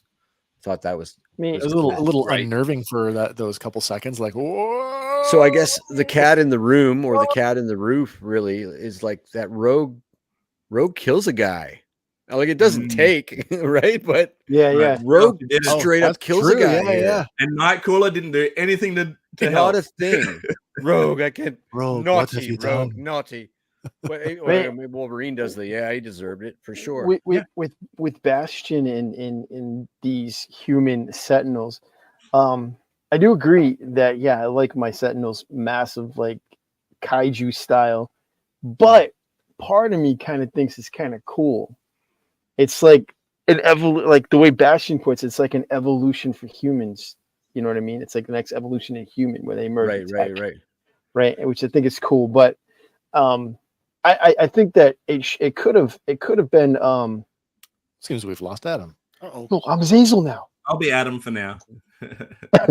But I think what they could have done with this happening and a lot of people turning into them, and you see it in the continuing episodes where there's a scene, I think it's I want to say it's either White House or Pentagon. Captain America standing there, and one turns right in front of it turns into one right in front of Captain America, and I'm like, this is a good entry point to show some Avengers teaming up with that, because I mean, like later on in the episode, we see what's going on with Asteroid M. They're not just going to stand there and watch it on the screen. They're going to jump into action because that's their job, right? Yeah. No, so and with a lot of these Sentinels, human Sentinels around, they're going to jump into action. I mean, we see some action, Daredevil, I think, right? I don't think we see enough, but again, it is focused on the X-Men, which is cool. Which is what it should be. It's always been sort of my beef with the MCU, because we got Civil War, but we didn't get the Civil War we could have got. Because And as to the comment as to making this, a part of the MCU, we can't, because it right there it says 97. Yeah. And in that case, Captain America isn't part of the Avengers yet. Right. Iron Man isn't even Iron Man yet. Oh, you know what I mean? Reality stuff. Alternate reality. Yeah. I think that's the idea. The Watcher's going to pull them into. Perhaps, I believe so too. Yeah. And that could be like the animation style is even sort of like there's tipping that direction. Like there's nothing stopping an alternate or a branch timeline from being a different year. I think this where the Deadpool movie's gonna end up, filling a lot of holes. Yeah, that's the next big one, isn't it? Yeah. Speaking of Sentinels, though, how cool is it seeing Beast operate a Sentinel like a mech? That was wicked. I mean, as a giant robot mecha guy, I liked it. Easy cool. Just having him quip with it, I love the way he quips. I always loved that about the original series. Beast is my favorite. Beast circling back to the beginning of this, where Rogue is going on her mission looking for the dude. Oh, right. And, like, it's Rogue Unleashed, right? Yeah. And they're like, "Oh, don't worry, this place is designed to stop the Hulk." Right. Yeah. Rogue is 3 Hulks. And that's the other thing, is they really don't touch, like, it's way better than the X-Men movies that have been made, because Rogue is just meek. No, nothing wrong with Anna Paquin, but just awful. Yeah. Her ability to, I agree. It's not the Rogue we know and love. But she's like one of the preeminent powers in the Marvel universe. She's she's galactic level. Yeah, she stole Captain Marvel's powers. Yeah. Like she's Superman. Miss Marvel's powers. At the time, yes. Yeah. And so, thanks, Zaz. It's nice to see her, drag a guy to the moon, and like that's that sort of stuff. This is where we get the conversation between her and Captain America, right? Oh, that's stop her, and he's like, "What are you gonna do with the shield?" Thanks, lady. You don't deserve it. But I mean, she's on point there. Yeah. So it's wild to see her, not necessarily step back into that villain role, but to you see how easily she could be on Magneto's side, like fully embrace that. Like when she steps over, it's easy to see. That was something I'm glad that they actually stretched out. I don't know if I'm using that term correctly, but it wasn't something that was like, this happened, now I'm bad. It was like there was a thought process that went there. Some mistakes that she made along the way after losing Gambit, right? Where like she started using brute force. She started thinking about what's the end game here. Literally killed a guy, and then joins Magneto, because that's the obvious choice. Is like, okay, well, I've already stepped so far away from Charles. Right, I've fallen already. I might as well. Yeah. I got it. This is my next logical step. It wasn't just Gambit died, I'm with Magneto. Yeah, with the exception of Wolverine, they do a really good job of making everybody more three-dimensional than they were in the original sort of series. Agreed. Great shot. Yep, that one's good. I can't. This is episode 8. So this is Tolerance's Extinction Part 1. Yep. I guess this is the one, right? This is the one where you're like, I don't know about anybody else, but the way they've been treating, like, I don't want to get political, but the things that have been going on in the world right now. Excuse me. And then I know this was written before what's happening in the world is happening right now, but I guess it's in a way it's been always happening. But you watch, like, you react to that the tragedy in Genosha, and the way that certain people are feeling about that, and the extremism in the world on either side and stuff. And then you have this character, and you start to go, like legitimately, for me anyway, not so much in the comics really, because I always tried to be that, like, Charles Xavier is doing the right thing guy, but you start to really go, Magneto was right. Magneto was right. Like, wow, Yeah, because when you're a kid, you're told this is good, this is bad, right? So you go, all right, Charles Xavier, they're the good guys. Yep. This mindset, that's probably the right thing to do. Cable sort of gives you a little bit of an alternate take on it, but it's still pretty much the right dream. Right way. Yep. But you don't think Magneto's right. But then you get older and you're like, oh, the real world kind of in the real world. Yeah. Maybe Magneto, maybe Thanos, maybe. Well, I'm just gonna say it. He could be right from a certain point of view. From a certain point of view. Yeah. Oh,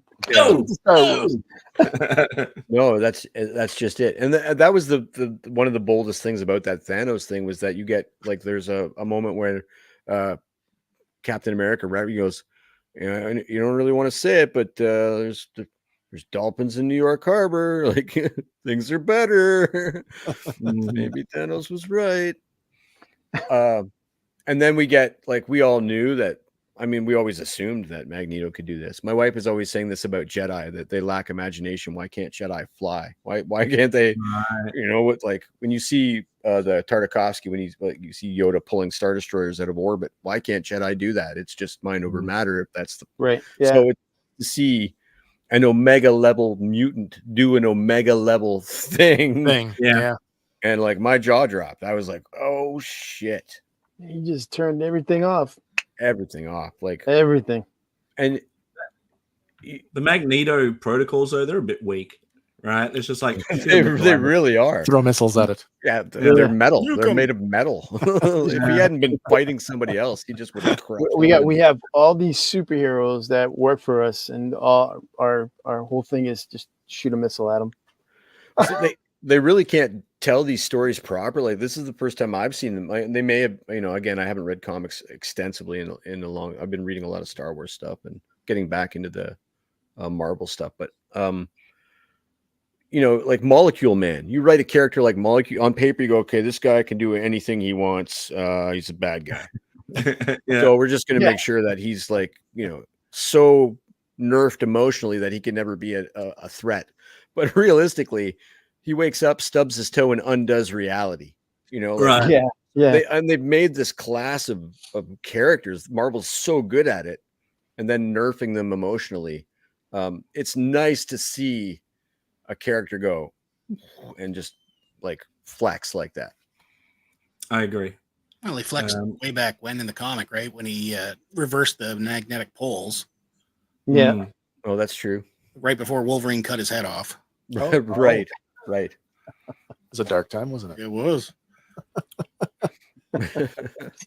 Well, I keep looking for Adam. I keep watching here, but it does not seem to be rejoining. So perhaps he's having more network I issues. blame Magneto. Yeah. That's right. It's the Shut him down. I have dampers on mine, so I'm okay. How was Iron Man still able to move around? Oh, right. Yeah, I was wondering that. There's, like, a few characters I'm wondering, like, how are they moving?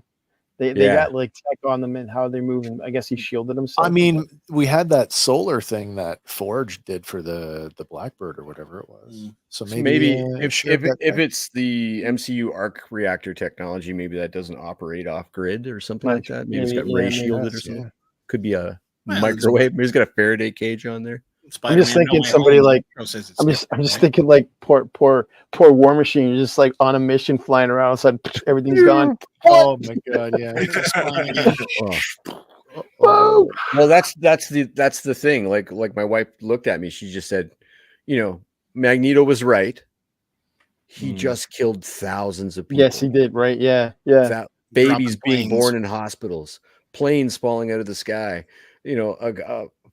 submarines responding. Oh my god, plummeting to the bottom of the ocean. I do like though that Doctor Strange is using his powers to go back into the operating theater.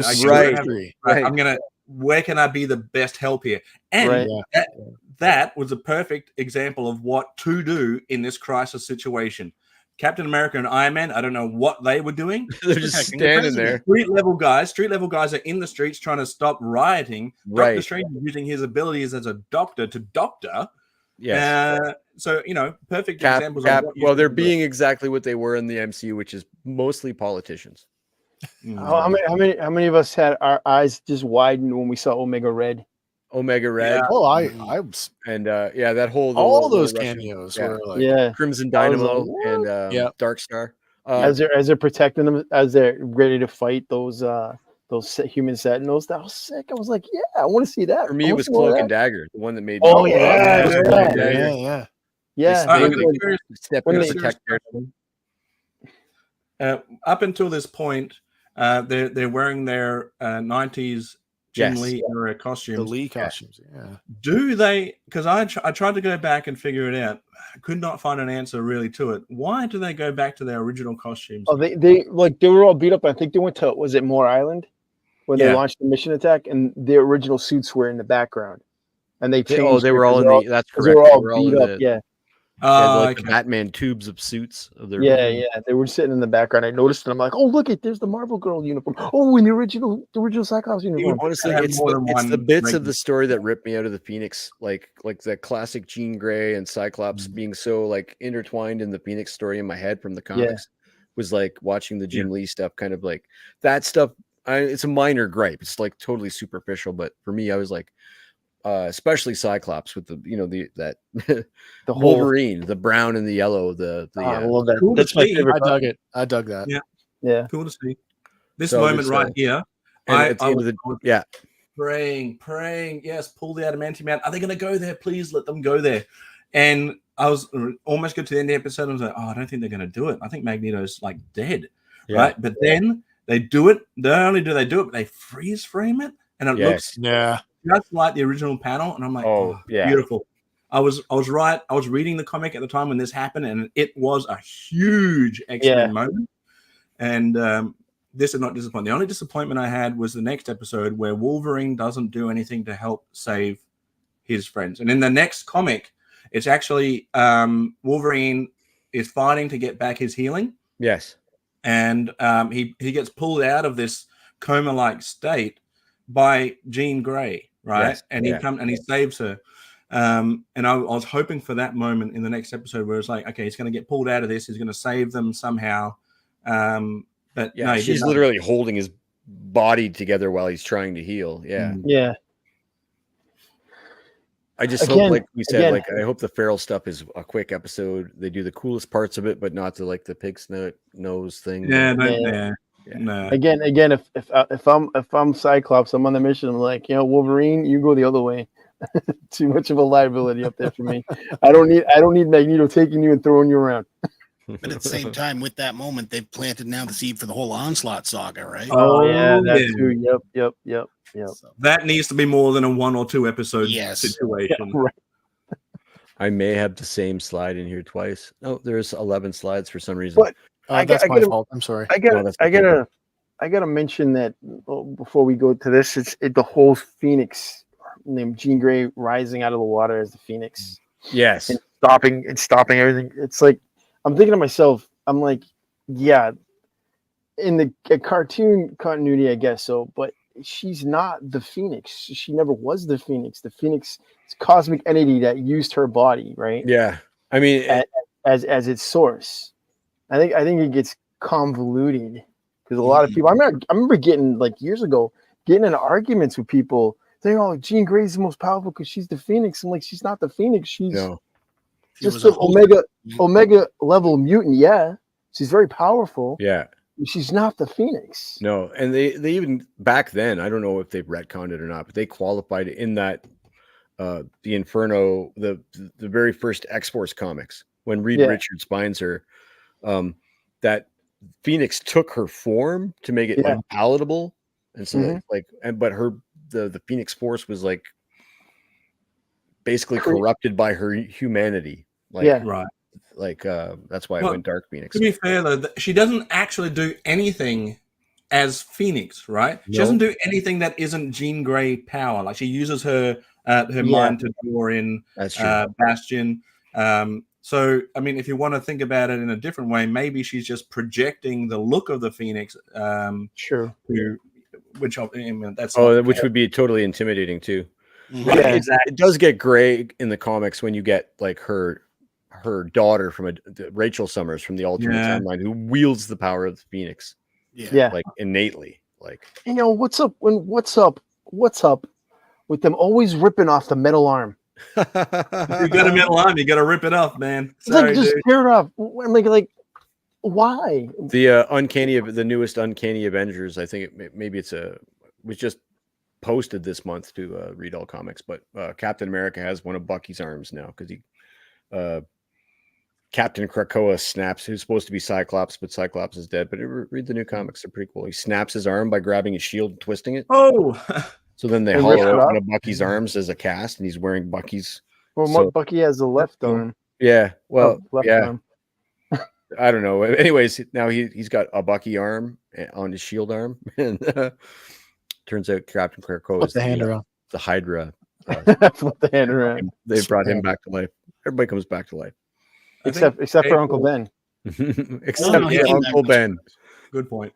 I think Cable, having tried 200 plus times to rescue his mum. I think he was way too harsh on Jean, considering that's where his mum was drawn from, right? Yeah, they're one and the same, technically. In this reality, they are anyway. They're one and the same. And so I think that his mindset should have been, all right, if I couldn't save my mum, I'm going to make damn sure that I save Jean. Yeah.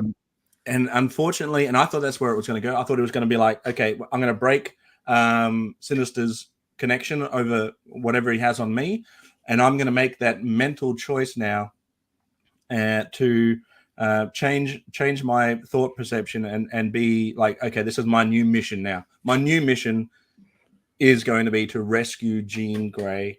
Not that Jean Grey always seems to need to be rescued, and I'm glad that she did in this case. But that's at least, or alternatively, turn it around and team up with Jean against Bastion and. Well, I mean, Sinister Mr. Sinister had control of him, right?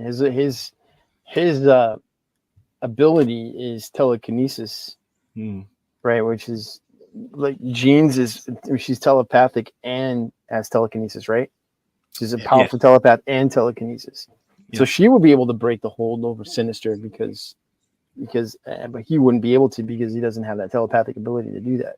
But I like the fact that he uses his telekinesis ability against her, stating that he's got that gene in him, from the gray gene in her. I think they kind of underwrote Madeline Pryor's death at Genosha too, because it took me 2 or 3 watch throughs to understand that that's where that happened and that gene was gone, because they do mention it, but because Gambit was so powerful, and you think maybe you're wondering what happened to the little Caliban Leech. You're like, oh man, that's a tragic story that we should talk about.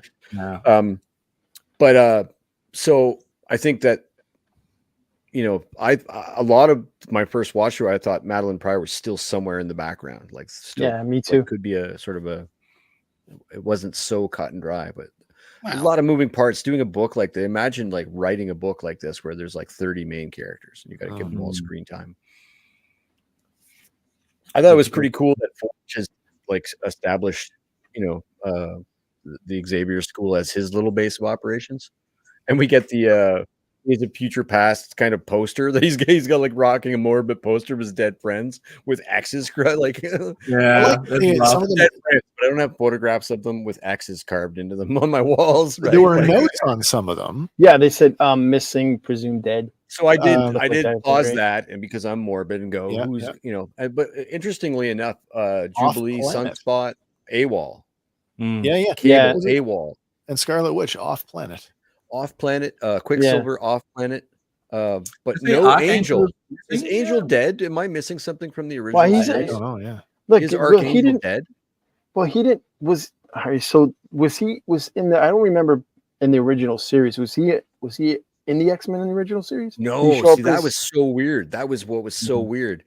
When they introduced Worthington, he's this millionaire, and he's the first one that wants to get his wings removed to be normal in that Sinister plot or Rogue. And I'm kind of half remembering it, but he wasn't a member of the X-Men because they've never encountered him before. Yeah, and he shows up in this series, but he's only because Cable. Doesn't Morph become him to catch? No, he's in. Isn't he in the series? Does Cable show up? Or is that the old series? Oh, it might be the old series. That might be the old series. Yeah, because one of the cameos then. Archangel, he turns from Angel to Archangel in the original cartoon. Right. Yeah. It's a mutant massacre. He's not an X-Man. Like he's not part of the Xavier school in that I recall. But he is present in the class photo of the first X-Men class in this. Is it an Iceman situation? Oh, right, in the photo, yeah. Yeah. An Iceman situation where he was a founding member and left. But I remember watching the episode recently, and like Cyclops has never met him before. Yeah, but he's in the picture with him. Yeah, which is that might be a retcon too. Yeah, but Iceman doesn't get much shine in the original series, but he's on the poster as like I got to find more X-Men. I mean, I loved when they when they sort of went through the Siege Perilous in the comics, and we lost a lot of the major players, and then for a while there was like. You had a grab bag of who's going to be in the X-Men. And for a while, remember, it was Psylocke, Dazzler, Longshot, Havoc was the leader, and Polaris. They were based out of like Australia. Right, yeah, Gateway. Remember Gateway, the Aborigine guy that could teleport them all over the place? Awesome stuff. Yeah. Really, really cool stuff. Didn't like Rob Liefeld ran with the Shatterstar, the idea that Dazzler and Longshot have a child from the Mojo world. I mean, pretty cool that the way the Bishop scene plays out too, where he's like, "We're not friends. Why would you? Why would you bring?" He goes, "Oh, we're friends. We just haven't met yet." Like, that's kind of cool stuff. Especially if Bishop has more than one charge available in his time travel device, or if Forge didn't duplicate that device at some point. Like there's things that I'm like, why isn't there a portable Cerebro? I don't get it. If Bishop can time travel, why does he bother going to Forge? Just travel to where the X-Men are. Yeah. And it's always that too. Like doesn't he time travel without a memory the first time? He's like, I'm supposed to do something. It's cryptic. I don't know. Yeah. But he knows that the mutants, the X-Men, are lost in time. Like he knows that much, right? Right. So he's got to find. Yeah, but and at least he doesn't know where. Having them split up now. Well, I mean, we're gonna have that. We're gonna have that with Cyclops and Phoenix or Jean Grey. We're gonna have that little mini series that they had where they had adventures. Yeah, right. On their own. Where it turns out they raised Cable anyway in the future. That's right. Yeah. Oh, wow. Okay. Yeah. And then what? The rest of them are in Egypt. In Egypt, and Egypt. The birth of Apocalypse. Well, obviously, when he takes his handkerchief off. Yeah. I'm like, where are they going with this? As soon as it was ancient Egypt, I'm like, oh, we know where this is going. Yeah. I fear that's Age of Apocalypse. But he did show up in the original series, right? Oh yeah. Yeah.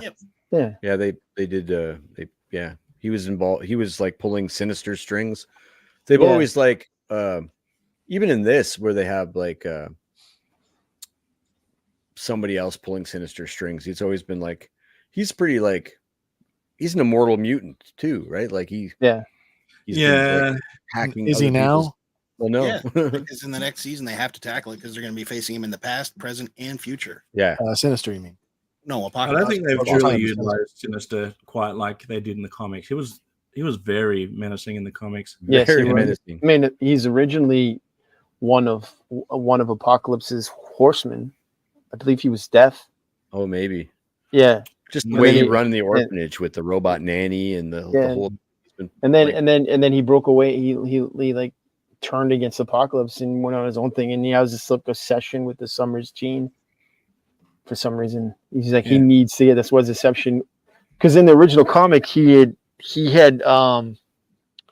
delayed Havoc's ability until he was like in his 20s. Oh, okay. Before he was able to become a mutant. It's like I think he and Polaris joined the X-Men in like 68, I think.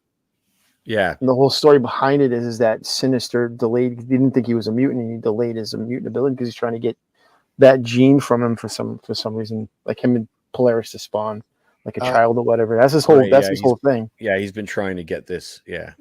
I have an update from Adam. He says that my internet is being janky and it keeps kicking me out. I'm very sorry.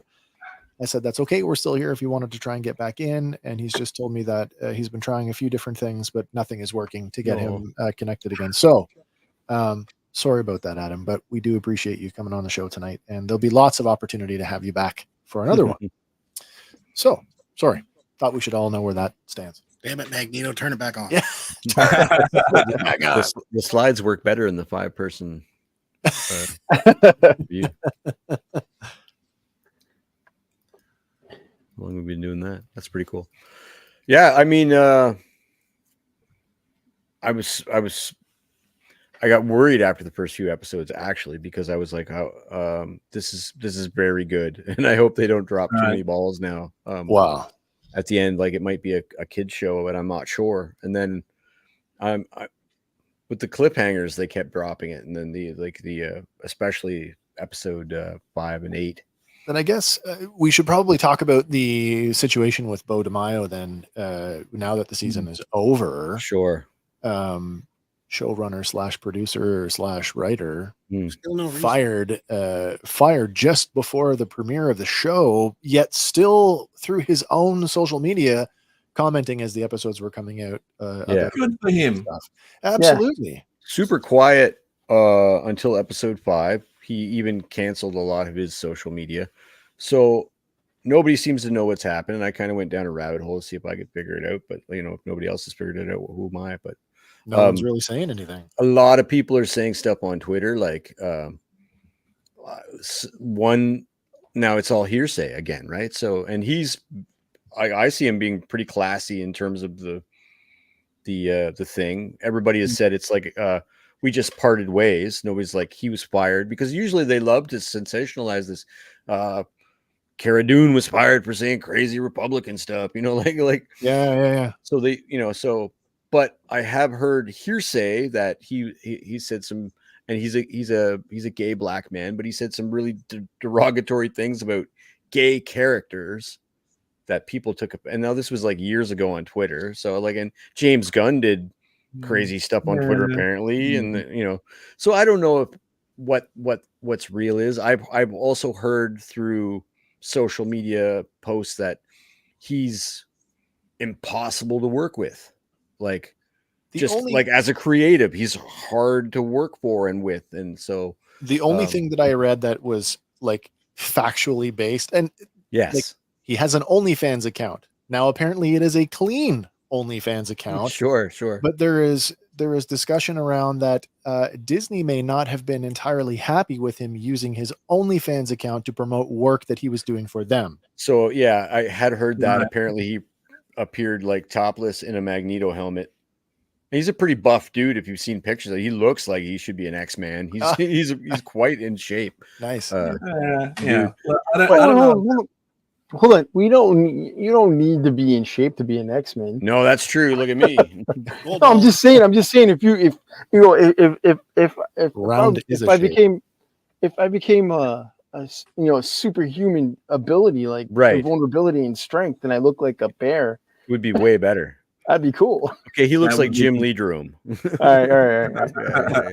Well, I mean, Disney does have those contracts when you sign them. It's like you sign a contract with them. I'm not gonna defend or defend or or side with somebody, but I'm just saying, like, you do sign a contract when you work for Disney. Yep. And the contract is you representing the company. Yeah. You know, at the end of the day, you would know what you're getting into. Like, like Disney carries this connotation, right? You know, I work for a company, right, and they're very aware of like social media and all that stuff. And you know, I'm not going to sit here and bad talk my company. Yeah. You know, I want to keep my job. 2024, man. The idea that employers are not going to check your social media, those days are gone. Gone. I mean, you are notorious for firing people for pretty dumb reasons too, though. It's true, right? It can just be as easy as creative differences. So until I know for certain, I'm just going to assume that maybe it was just creative differences. Yeah, right.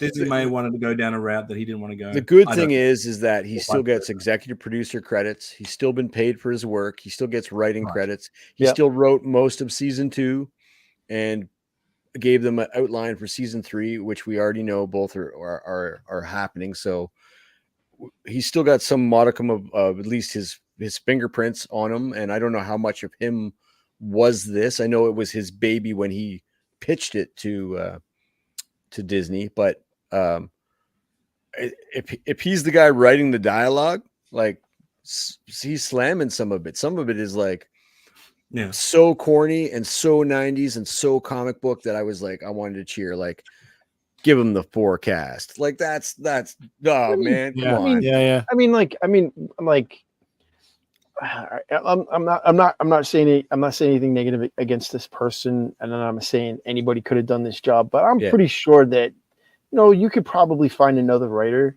Oh yeah, that could come in here and write something just as good. I wouldn't, you know, they're not going to copy what he's writing and tell a different story, but still get the dialogue and the way the characters are correctly. I mean, you could hire Claremont to write a story. Yeah, absolutely. Right, you have a blueprint now for the direction you kind of want to go and stuff like that. So I mean, fortunately, with a show like this, that's absolutely true. The blueprint is the comic book. Yes, you can adapt it however you want, but that's still you've got that safety net to fall back on. So yes, and like Gaz said, you could hire a different writer who could adapt the material. There's always a danger though that you'll get Loki season 2.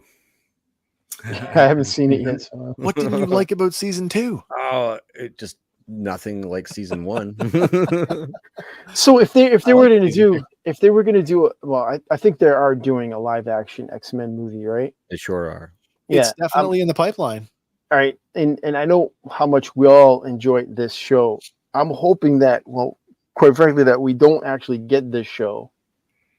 Oh, like a live action adaptation of this, like a live adaptation. I mean, I would like the characters to be that way, but I don't want an adaptation of this. It'll definitely be some sort of MC. It will be that, you know, we'll be wearing black leather again. But also, my favorite line in the whole series. No, I don't think so. I don't think they wear black leather. You don't think so? I think they're going to be wearing costumes that they're wearing in Jim Lee, because that really hope so. They hate to say this, the Jim Lee era is, whenever anybody talks about X-Men, that's exactly what they think of. You know, very few people think of Wolverine in the brown costume. No, they always think of him that. Very true. Even that's his original costume. It is, yeah. Except for the mask. Slightly smaller mask. Slightly smaller mask. That's his original costume. Yeah. But that 80s brown in like light brown, like tan.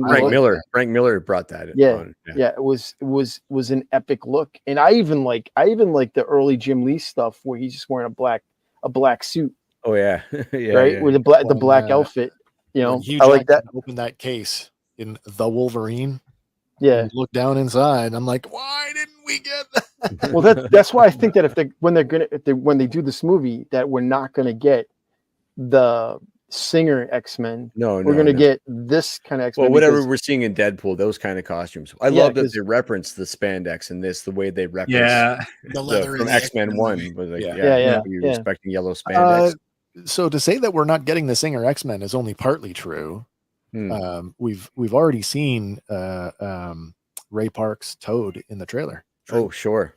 Yeah, and there's but that's not the X-Men though. That's Deadpool 3. There is a rumor that James Marsden Cyclops may show up. I've heard everybody's back. Yeah, well, I've heard that too. Heard everybody's back. Yeah, but that ain't who they're gonna bring back in the movie because they're gonna go with a younger crowd because they're gonna want to make a couple of movies and they've already back the older dudes. John Krasinski as Reed Richards, and I don't. All right, look.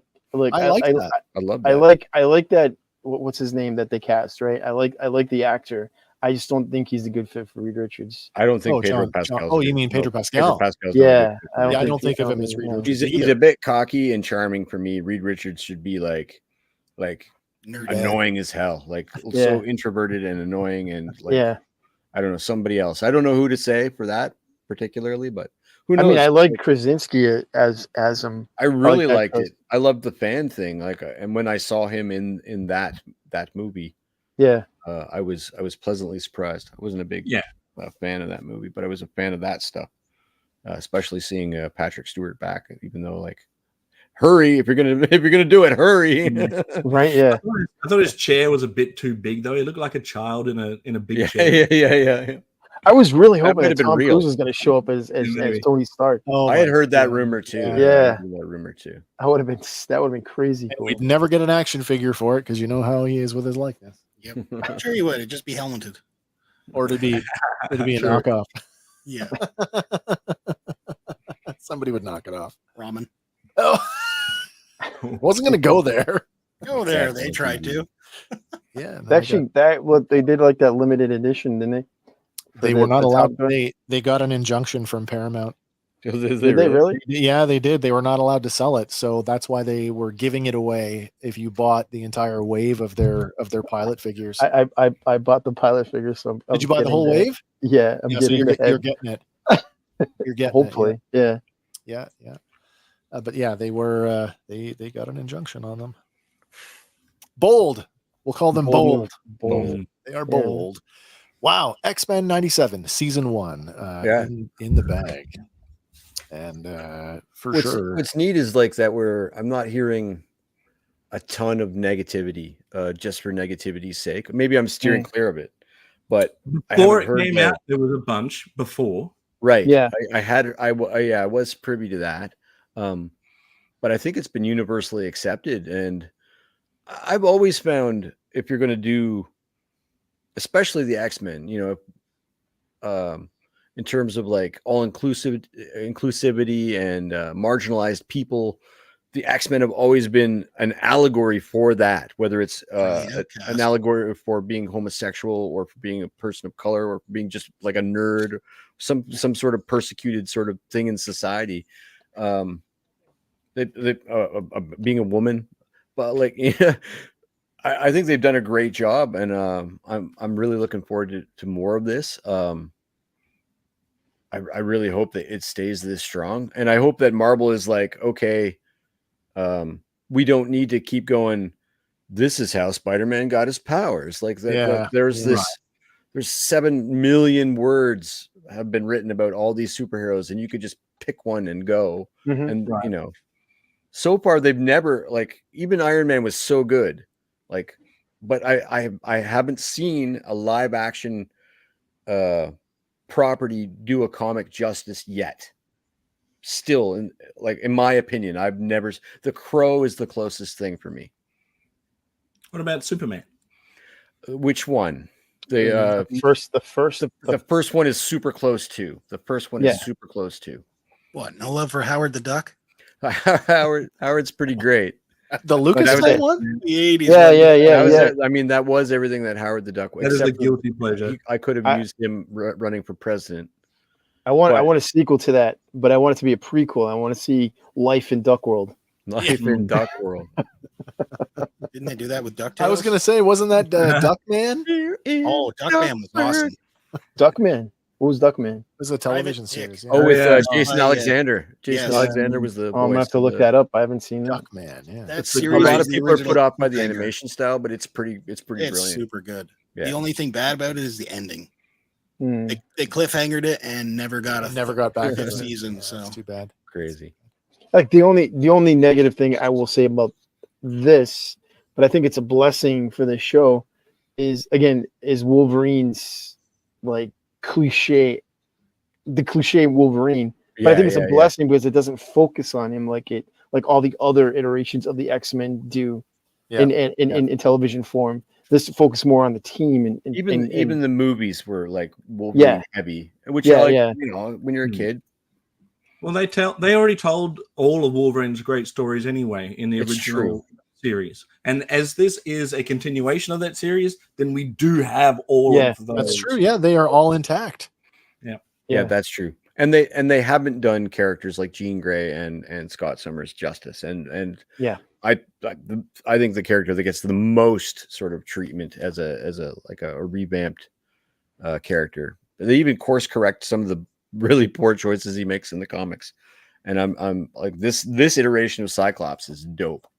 He's very cool. I mean, and I appreciate this as somebody who didn't have great role models in my life growing up. His struggling with his relationship with Xavier as a father figure. I really like that. And still leading the team, even with him standing there. I mean, he has his differences in his argument with them, but yet still is there by his side leading the team. There's two times when he like goes above and beyond that the teaching of either sort of camp, when he stops Xavier from controlling Magneto's mind. That's a crazy maneuver for him, and it costs Wolverine his bones, you know. But and the other one is lost my mind. Smoked too much weed. I can't recall. I just know that they did a really good job with that character in terms of making him like the conversation that he has with Cable. That's go off. That's a really good one too. Right? Yeah. Oh, sitting at the table there. Yeah. I like that they at least, because him not being there for his son's final moments when he goes off with Bishop. That as a father, if you only have your child for a short moment and he doesn't know if he's ever going to see him again, you want every single minute that's left that's available to you. So he did a typical Scott Summers dick move. That was pretty dick move. I think they what that was they distilled all the dick moves that he made in the comics into that one moment. Because but then later on, he has his sort of redemption. It was like, okay, I didn't do it. My dad didn't do it right. I followed in his footsteps and I didn't do it right. But this is the moment now where I'm going to be able to say goodbye to you. And he thinks that it is his final goodbye. Yeah, he does. Yeah, we're done. But I want to look at you with my own eyes. Yeah, and then brilliant final moment. If that were take this mask off. Yeah. I'm glad they didn't make it like sour between him and Jean Grey after the Madeline Pryor stuff. You know what I mean? Like that, like she doesn't trust him because she fell in love. You know, he fell in love. And he didn't know he was doing it with another. Not handled well in the comics at all. Like the rest of the X, like Bobby and Hank are both like, you should go back with Jean. Like, in the original comics, wife and child. No, in the original comics, I mean, they think Jean's dead, and they introduce Madeline Pryor as Madeline Pryor. Right. Yeah. And he's like, nobody notices she's a clone. Well, he's like, she looks like Jean. That's right. You know what I mean? He has a moral conundrum about how much she looks like Jean. Yeah. Wow. I think. Oh, go ahead, Xazyl. Yeah. Sorry, one more final thought on the very last episode is I think that they probably could have maybe been a bit more brave and not shown the time travel at the end and just had it like that's it. That's it. It's over. Yeah. You don't know. Maybe have the Forge Bishop moment where it's like form a new group of X-Men, but then have maybe a hint like Bishop's like, I'm not sure if they're actually gone. Maybe. You could have even had the Apocalypse moment without the time travel bits where you just see Apocalypse at the end of time going. Oh yeah, like a Thanos moment, like a true MCU kind of turn and face the camera moment. I mean, yeah. Without interference by Apocalypse, the X-Men were able to literally wipe themselves out. Yes. Without any aid from Apocalypse whatsoever. Yes. It's true. They didn't know how to get out of their own way. No, I don't think he was at the end of time though. He was on Genosha digging around for Gambit's bones. Oh, right. Oh, yeah. Right. Oh, was that what that was? I thought that I'm was. pretty sure that's what that was. Needs a new horseman. Yeah, so that was modern day. New horseman. Yeah, that makes sense. Listen, I want to thank Hank. I want to thank you, Hank, for putting all this together for tonight. Man, this was a lot of fun. Man. Good job. I also want to thank Andy for working on our backgrounds this week because they looked awesome. Oh yeah, this moving thing in the background. Also, I want to thank you guys, Xazyl, Gazz, and Adam out there in the ether. I want to thank all of you for agreeing to come and guest on our show. I know that I wasn't as diligent this week getting the links out in a timely manner, so I apologize for that. It is always Gaz and I are big fans of the show. And whenever time permits, I jump in the live chats. Gaz will hit me up before or after a show, and we'll be like, "It's Brandy time." All right. So, we're happy to be here to hang out, and that's amazing. I'm glad I finally was able to do so on time. Yes, absolutely. Not medicated. Not medicated. That's right. Man, I felt so bad about that. Yeah, so these episodes of just the casual stuff with other people, then like we talk to each other a lot. We do, and so it's nice to have some fresh perspectives and some fresh people, and I really like these loose format things, and so if you guys have any ideas down the pipe, we'd love to join you, and I'm sure we have a million other thoughts on. Listen, on I'm still lovely to have kindred spirits, and I'm still waving the Robotech flag. Yeah, man. Yeah. I'm always down for a Robotech chat. Yeah. Oh yeah, let's do it. That'll be a lot of fun. Anyway, where are we going next? I'm not entirely sure where we're going next. We have a bit of a break between now and the Acolyte. We're still looking for a title for that show. What our review series is going to be. Nobody called. likes the Facolite, and no, or the Fancolite. I don't like the idea that our show is titled after something you should drink for a colonoscopy. Right. New Facolite. Colon blow. As always, Random Fandom will continue midweek, whether it's Tuesday or Wednesday, depending on what's going on. It is summertime here in Canada now, so I am about to embark on more renovations on my home. So that is going to make my schedule even more tighter. So we're like 10 days out from the Acolyte, right? Like something like that. June 4th. Yeah, so we're like a week and a half basically until we're about 2 weeks until 2 we weeks. would be covering it. Yeah. Yep. Yeah. And that is a double drop as well. So is it? And it's live action. So I expect that those are going to be Mandalorian length, like 40 plus minutes. Probably. I don't expect them to be short. So it'll be that first week's going to be nuts. I hope we get some lightsaber action in the first. Did you see the TV spot from today? The light whip is in the TV spot. The whip is in. I'll check it out.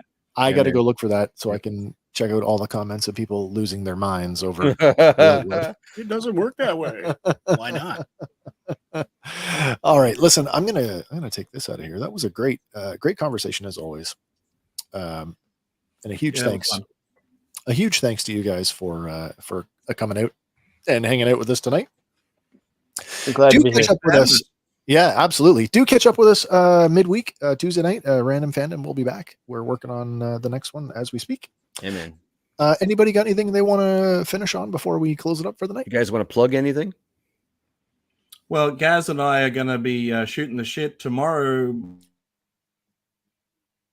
Shoot the shit. That makes it for you guys. Like a total freeze there. Shoot yeah, it should be damn Magneto. It should be around 8:30. I think 8:30 tomorrow night. We're just going to shoot the shit. 8:30 Eastern, and that's going to be over on the Clubhouse. It is. Excellent. Nice. All right. I will do my best to tune into that one. Do you guys got a topic for tomorrow? I think we're talking X-Men finally. No! Oh, nice. So this was just a warm in the chat, man. It was we'd been meaning to do an X-Men chat for weeks now. I think it was like mid-season chat we were going to do. But people kept getting sick. We kept pushing it back and keep pushing it back. Gaz was the latest version of Who's Sick, and it was Gaz. And I caught it off Gaz, so now it was me. We're finally getting there. Ours is going to be a little bit more open-ended with the X-Men stuff. You know, we'll touch on some 97. We'll touch on some original animated episodes, some comic book stuff. Nice. With Gaz and I, it very quickly can transition into anything. We are not structured at all. So we'll start off. We could be talking about Batman by the end of it. We could be talking about aliens by the end of it. Bigfoot might jump into it. Yep. But as it stands right now, it's supposed to be X-Men chat, but we'll see. We'll see. All right. Yeah. Awesome. Well, that's exciting. I look forward to that one. How about you guys? Andy, Hank, anybody? I got nothing. No, that was plenty and hella fun. Let's do this again real soon. Yeah. One moment though. Oh yeah. In the last episode there, where Jubilee walks up to the gates and then goes to the diner and then fucking trashes that car, and they're like, "Oh, we need to update our files." Oh, that she's that much more powerful. Yeah. So she's evolved that much more since the beginning. That's cool. She levels up in Mojo World with those ringette. Yeah. Without having to become a vampire. What it does to Bastion's face? Oh, man, I did not know Jubilee could do that. Like, I was like, just fireworks. When did you turn into Boom Boom? You get Boom Boom. Yeah. Whatever happened to Boom Boom and Richter? I think they died, didn't they? Yeah. Boomerly. Bird Brain. Remember Bird Brain? We'll talk about that. Vaguely. That's a bit rough, that one. Some bad choices for mutants. Bring on Onslaught, though. Yeah, man. Hell yeah. Let's do it. X-Men 97 season 2. We're looking forward to it. I hope you are too. Yep. Catch us later on this week for Random Fandom. Otherwise, I've got nothing else. I think that's it. We're at the end. Yeah. We did it. All right, everybody. Until next time, don't forget, whatever your thing is, fan on. And for Fandom Power, my name is Wes. I'm Andy. And I'm Hank. And they are those guys. It's Brandy time. It's Brandy time. Bye for now, everybody.